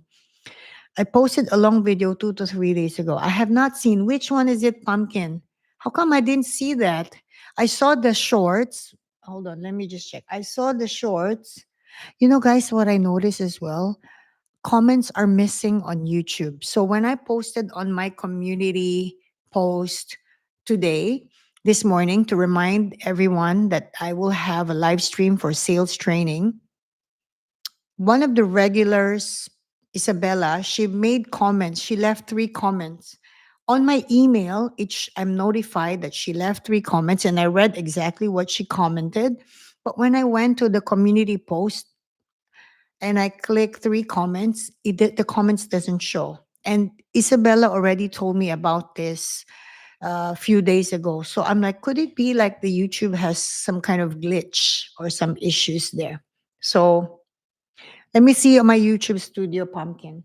I'm not sure why I didn't see that video though. That is quite interesting. Let me have a look. Because, okay, here's another thing that we talked about on the workshop last week, right?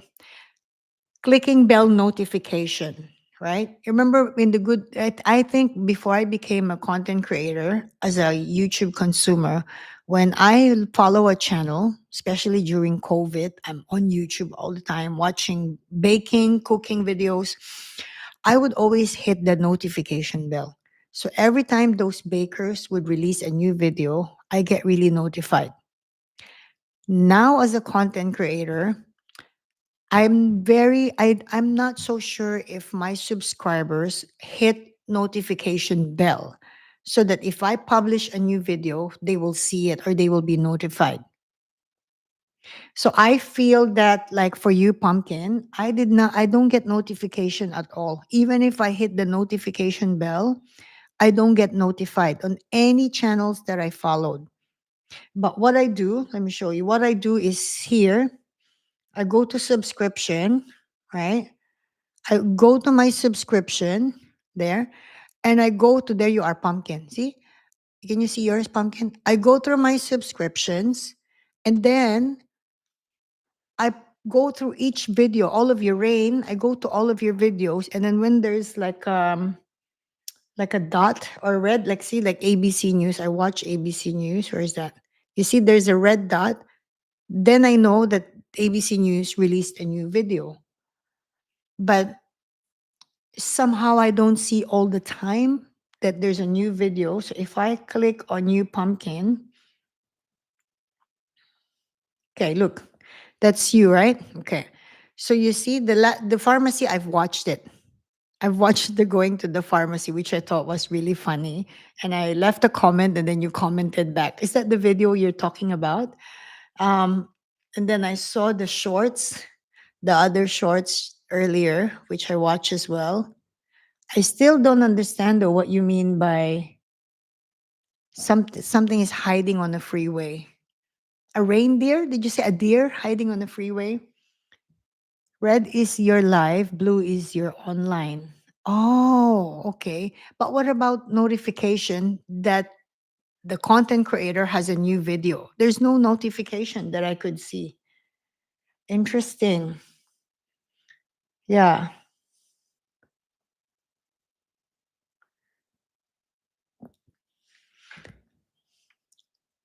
vidIQ spoke about the comment change that YouTube made. Oh, really? I missed that.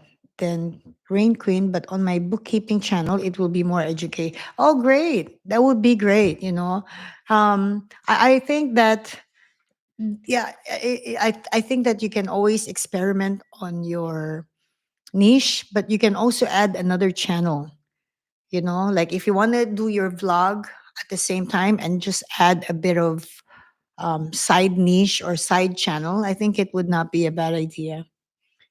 Yeah, pumpkin. I never got anything. I purposely, and you guys, the regulars, you know me, I'm always going to your live. I'm always going to your videos as a support to this community. And you guys give the support back. I appreciate that. But I manually go to each of you, manually, you know.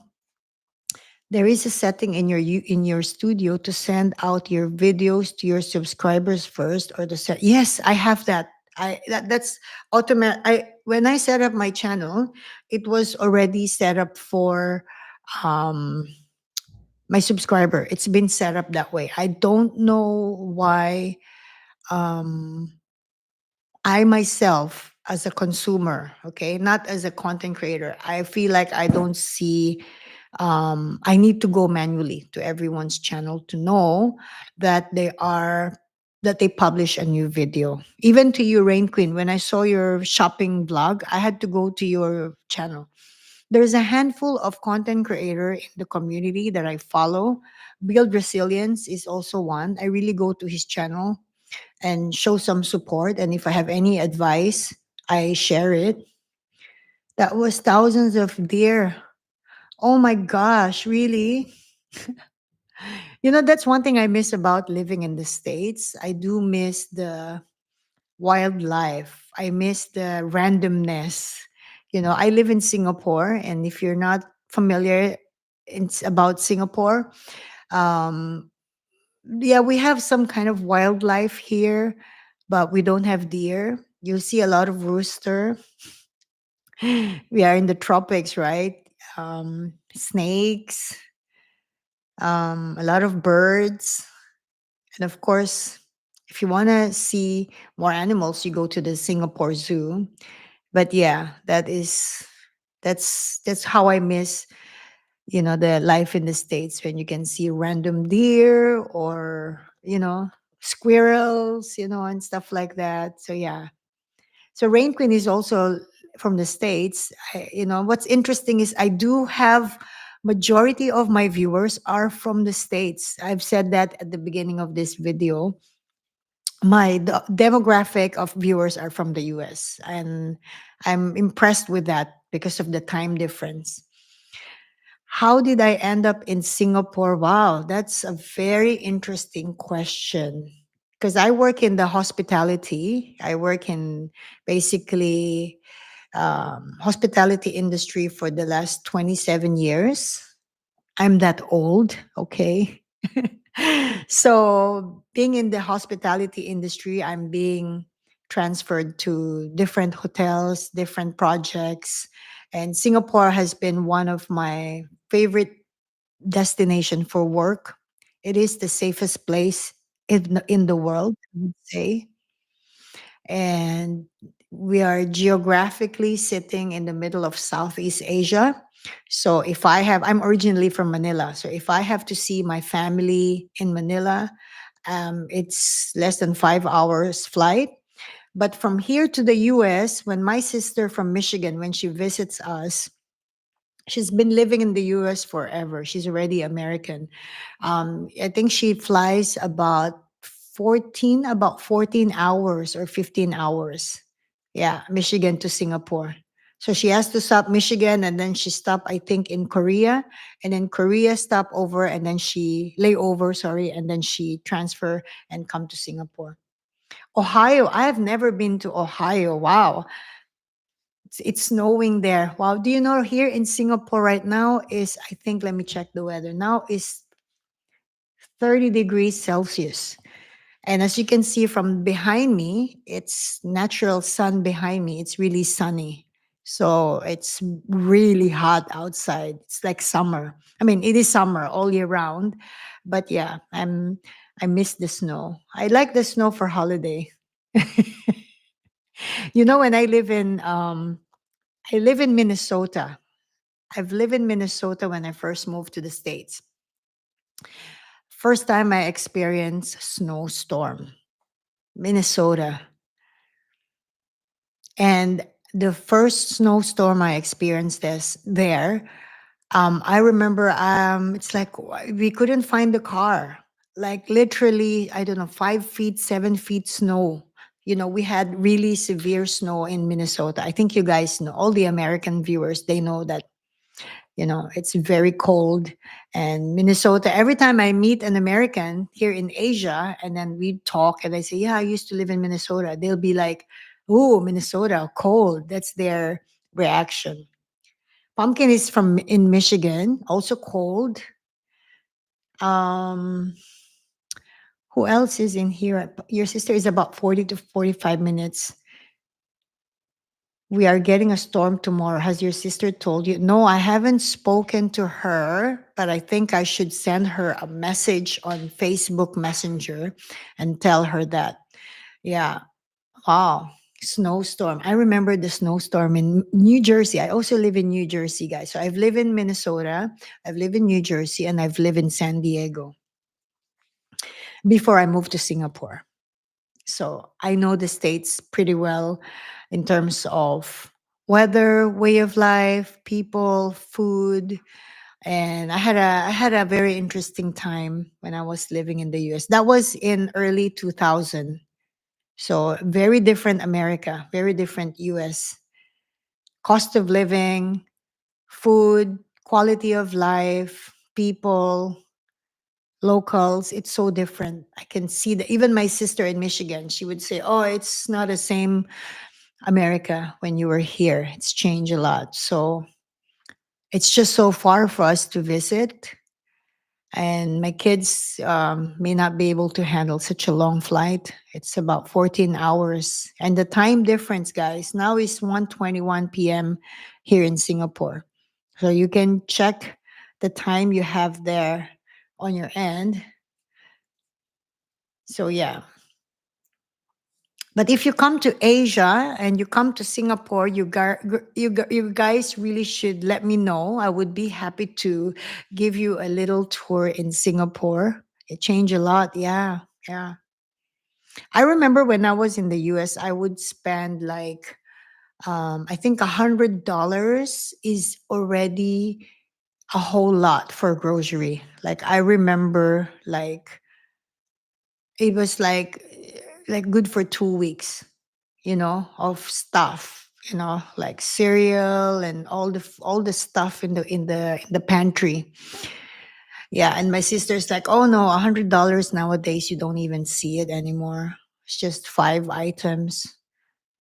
Well, a trivia for you guys: Singapore is one of the most expensive places in the world. So talk about um like a box of, because okay, Singapore, everything we have here is imported because it's a small island, and everything that we consume here are made from so many different countries, literally. Like our milk will be from, for example, from Japan, and let's say our eggs will be from Australia because they're close countries to us. Let's say our eggs are coming from New Zealand or Australia. Our cheese coming from France, Australia, Holland, Europe. We have some American cheese as well. We have a lot of American products here. So you can imagine they charge us by times three. Hey Peyton, how are you? How long have you been on the live? We're just chatting here actually. We finished one big session and I will update the timestamp if you're interested to know what we covered on today's live stream and sales training. So, because the girls are still hanging out with me and just curious about Singapore and talking about my life when I was in the States. So, yeah, I just got here from a recommendation. Wow. So, yeah. Yeah, so in Singapore, we can everything we consume here is from different parts of the world.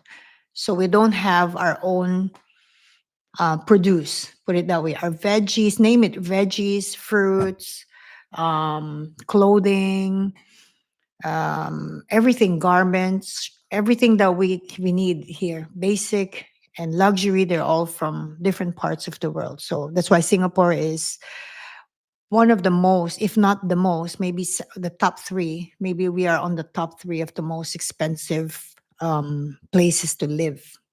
But it's the safest in the world, guys. You know, if you're going to travel in Asia, I know a whole bunch of my viewers are from the US. If you're going to travel in Asia, I guarantee when you come to Singapore, you are super safe.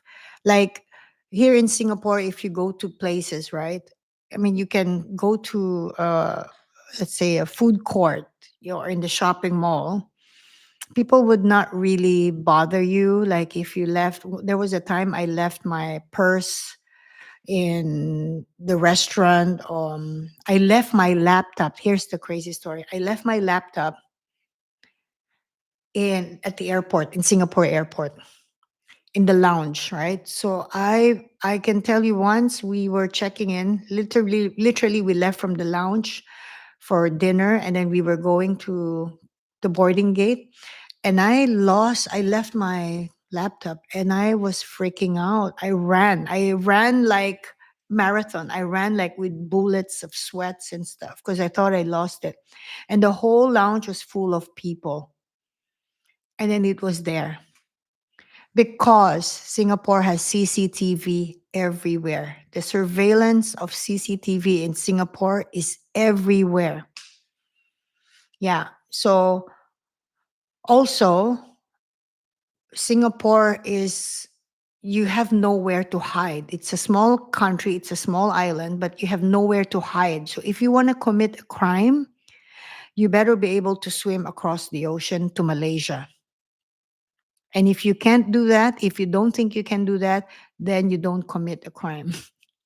Because border to border, you have nowhere to run, you know. So that's why crime, we are no crime, but we're almost no crime. We have petty crime, you know, somebody do something stupid, but in terms of safety, it's a relatively safe country.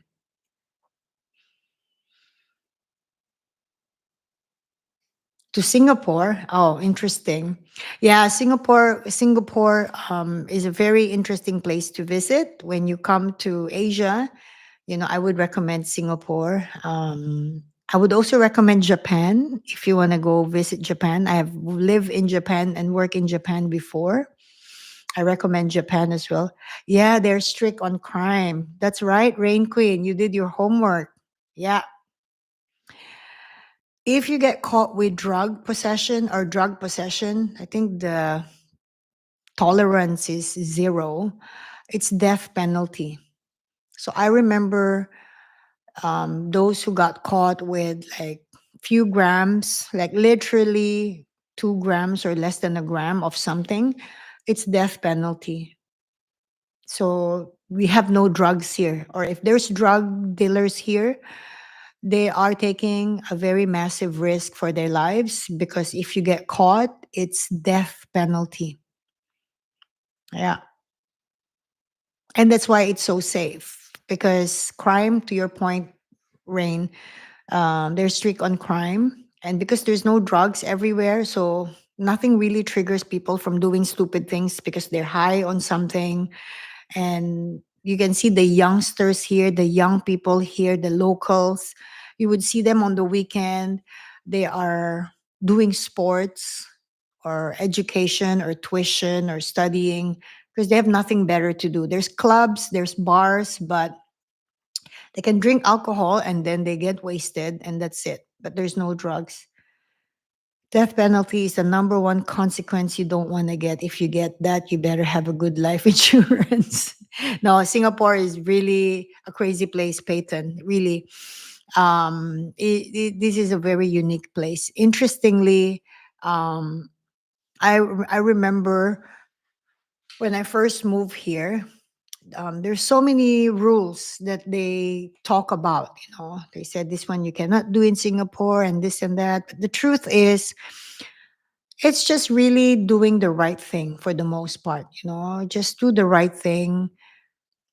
Singapore is a place where people don't bother each other. They have this don't bother mentality. You know, it's like, I'm not going to be a pain for you. So we're not going to cause trouble to each other's life, you know? So that's one thing I like about living here. It's very, very safe. It's very expensive, but I guess that's the price we have to pay. When you live in Singapore, you're paying for the safety. And it's okay because there's no price tag to be safe in this world anyway. You can be super rich, but then you can still be shot on the street. And there's no guns here, by the way. Only the police officers, those guys, military, those are the only ones who have access to weapons.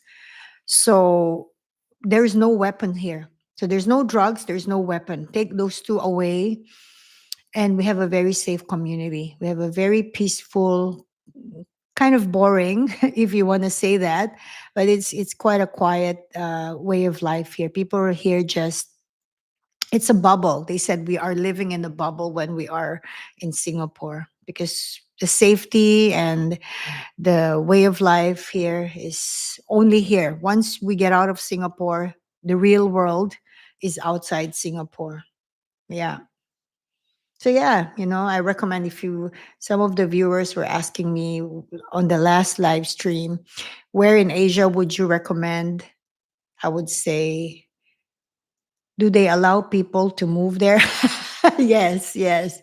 A lot of people who live here are travelers. We do a lot of traveling because, like I said, we are geographically in a very good place. If you want to say, we are here, Singapore, so we can go to Australia, we can go to New Zealand, we can go to Japan, we can go to Hong Kong, Taiwan, Philippines, Malaysia. Malaysia is just next to us. It's just that you can just drive and cross the border for an hour. You're already in Malaysia. Yeah, we are surrounded by a lot of countries that takes couple of hours flight. So we they allow us to move there. Yeah. Um, oh, you mean like to migrate? Sorry, to move here, like from overseas to move here. There is a very huge selection process. They're very strict with that, because it's a small country. I think the population of Singapore now is about 5 or 6 million. Yeah, about 5 to 6 million. So we're about 5 to 6 million population here. I think I would say, yeah, I think we are about 6 million. But out of that 6 million, a huge, I don't know the exact numbers, but a lot of that are from overseas or foreigners like myself, like expats living here. So yeah, they allow people to move here, but it's difficult. They're very particular with what can you contribute to the country, what's your educational background, what's your set of skills that you can contribute to the society. Are you able to finance yourself? Because it's a very expensive country, so you really have to have a good education, a good set of skills so you can get a good job and basically survive and live here and bring your family here and study here and everything. So that's my answer to you, Rain Queen. They do, but it's tough. It's not easy. Peyton, I wonder how people on island live. Where do they get their food? Yeah, I mean Singapore is it's a small island, but it's very developed. It's very advanced. It's our food, they're all, like I said earlier, we get our food from everywhere. Like our eggs are from Australia and New Zealand. Eggs. We have local eggs, but it cannot really support the whole 5 million people, right? We have some local eggs, but they can't produce that much. So our milk are usually coming from US, or we have Australian or Japan. Yeah. Our cheese coming from Europe, a lot of European cheese, France, US as well. We have some cheese from US. Our poultry and our meat, our chicken, they are coming from Australia because Australia is closer to us. We also have US beef. We also get that. We have a lot of Malaysian poultry. Our chicken are all coming from Malaysia. From what I heard, they basically deliver a couple of 100,000 chicken every day to the country. Yeah. What else do we consume here? Yeah. Yeah, it's from everywhere. Europe, US. We have some fruits from Mexico. I remember we have some fruits coming from Mexico. We have some fruits coming from um, we have mangoes from Philippines. Our apples are from the US. Our orange sunkist, we have sunkist here. So we have everything here that we need. We basically have to just pay times three for everything. You know, like a carton, a dozen of egg is about 15 Singapore dollars here. This is, we're talking about an Australian egg or eggs from Australia. So yeah, it's quite expensive. So to your question, Peyton, we can eat anything we want here. It's just really paying more because they're obviously from overseas. Yeah. And Singapore is a very special country. I love living here. I really love being here. As you know, I'm Filipino. There's a huge Filipino community in Singapore. We have all the nurses, all the service staff, hotel staff, um, hospitals, doctors, nurses. We have so many of that here. So I don't feel lonely here when I want to see my fellow Filipino friends or go for some local stuff. And of course, Singapore is very international, so you can go pretty much anywhere in Singapore, and we have access to everything. You can look for a Mexican restaurant, you can go for Chinese restaurant, you can go for Thai restaurant. We have Kenny Rogers here. We have a lot of American chains here as well. We have everything here. Just need to pay more. That's the only thing. Yeah. So, this is actually unplanned for today's live stream. I really finished off my very solid live stream earlier about sales training. I'm happy with that. Can't wait to edit this video and publish it and share it to my salespeople viewers. And it's just nice a little catch up with my regular viewers. And like I said, I am actually amazed that majority of my viewers are from the US. I'm very amazed. And I'm actually working on my podcast. I'm starting to launch my Spotify podcast where it's similar to my live stream right now, but of course I would be um, doing a lot of topics related to sales, communication, life applications of those skills, small business owners, and all that. So I let you guys know once that's up and running. I'm still really educating myself how to get into the podcast thing. Is anyone here using podcasts? Do you watch? Do you follow any podcast? Can you share with me your experience with podcasts? Do you listen to Spotify? What do you follow?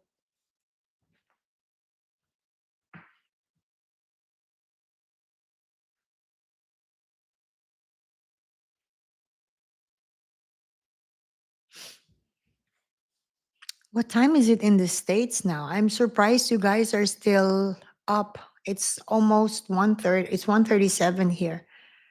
I look forward to catching up on your video soon. I work full time. I would listen to your podcast too. Thanks, Rain. I appreciate that. I hope that I'm able to help you out as well with whatever advice I can share to our fellow content creator. I know Peyton has been in the game for long enough. We can learn from Peyton. We are all small content creators, just this community that we have where we can really have conversation about um, topics and challenges that we have that only small channels can relate to each other because we're all on the same journey, we're all in the same boat. So yeah.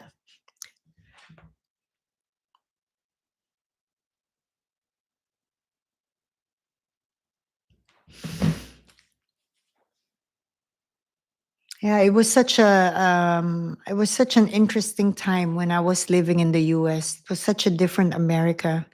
I remember when I left the US. Okay, sorry. Rain Queen, I used to listen to podcasts, but I've been focused on building my channel. Yeah. Yeah, I have not, to be honest, I've not listened to any podcasts because I have no time.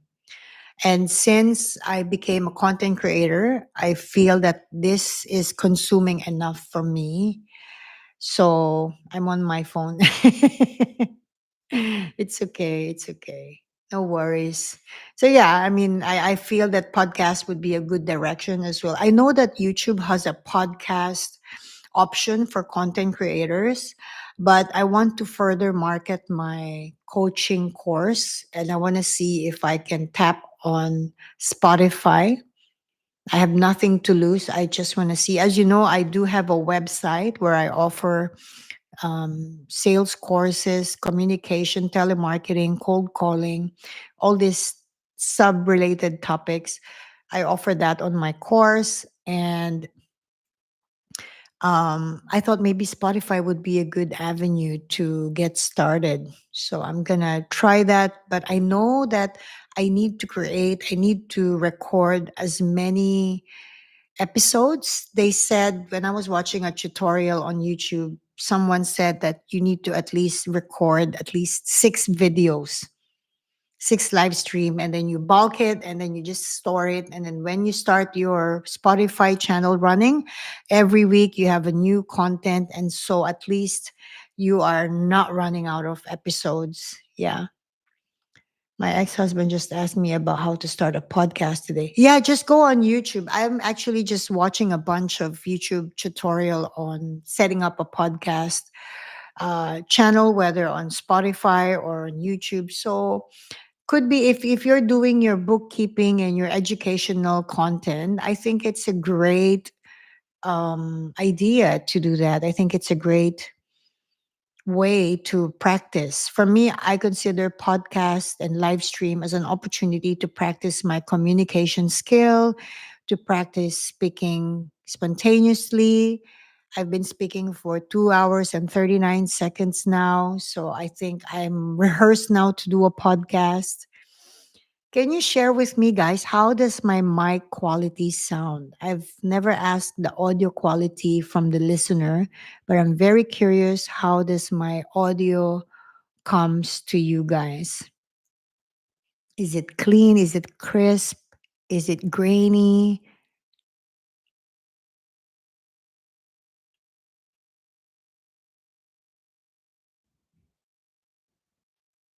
I did a live stream the other day, and one of the viewers said on and off it was grainy. So I really hope that this mic, because it's new, I really hope that if there's a problem, I can still send it back to them for replacement. Is it crisp? Is there any like that in between?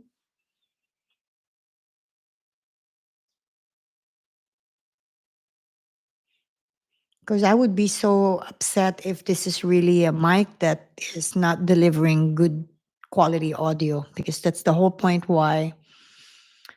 Yes, this is my birthday present. I was chatting with one of the content creator from our community, and does it sound good, Rain Queen? It's a good brand, but does it sound good to you receiving as a listener to this content? Does it deliver though? Does the mic deliver? It is beautiful. Okay, thank you. That's good to hear because, yeah, I was talking to another content creator from our community, and she said that her birthday present to herself is a new mic. And I said to her, "What is up with us? Those days when we would buy a purse or a new dress on our birthday? Now it's a mic." Yeah, it's an investment. I feel that since I'm getting serious with what I want to do. Good night, my dearest pumpkin. Have a good night, my dear. I will speak to you soon. I hope you do your live. One of these days, I'll join you. Have a good night's sleep. Bye, pumpkin. Thank you, my dear. Thank you for always supporting. So, yeah, Rain. Um, Oh no, as I was saying, yeah, I think if you want to do your educational, I think you can also invest on a good microphone. So you can also really engage in good audio. I feel that it's definitely a good investment. Yeah. So I'm happy that I got this for a good reason, since I'm planning to do podcasts and I do a lot of live stream and I do a lot of training. My videos are all educational. So I needed to make sure that I stay, um, I deliver not just good content, but good audio. What time is it there for you, Rain? I think I might just let you guys get ready for bed as well. What time is it there? It's almost 2 p.m. here.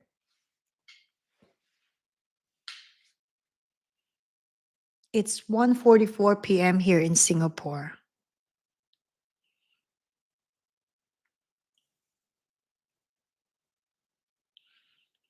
It's past bedtime. Oh dear. Okay, Rain, I think I'm gonna have to let you go to bed because you cannot miss your beauty sleep, your beauty rest. I let you go now. Anyway, what I will do, Rain, is of course at the end of today's, we still have two guys. Hi, Peyton, I'm not sure if you're still there, but guys, I think we can close today's live stream. I will be reposting the live stream. As you know, whenever I do live stream, I send it to YouTube. YouTube would read or check the video if there's no copyright issues. And then once they send it back to me tomorrow, or once I can access it tomorrow that it's done, I will update the timestamp, particularly on the topics that we covered from today's live stream. Thank you. Thank you, my dear. Thanks, my dear Rain. Thank you so much for sticking around. I hope that you have a good rest. I'll see you on one of your videos. And thanks for joining our community. Peyton, thanks for stopping by. I'm not sure who else is here right now, but thanks again. Kayla Boo, thanks again for stopping by. Build resilience. Thanks a lot, guys. I will publish this once I updated the timestamp. Again, thank you for your support and for joining today's live stream. Take care, everyone. Have a good day and have a good night. I know you're in the States. It's really time for bed. Bye, guys.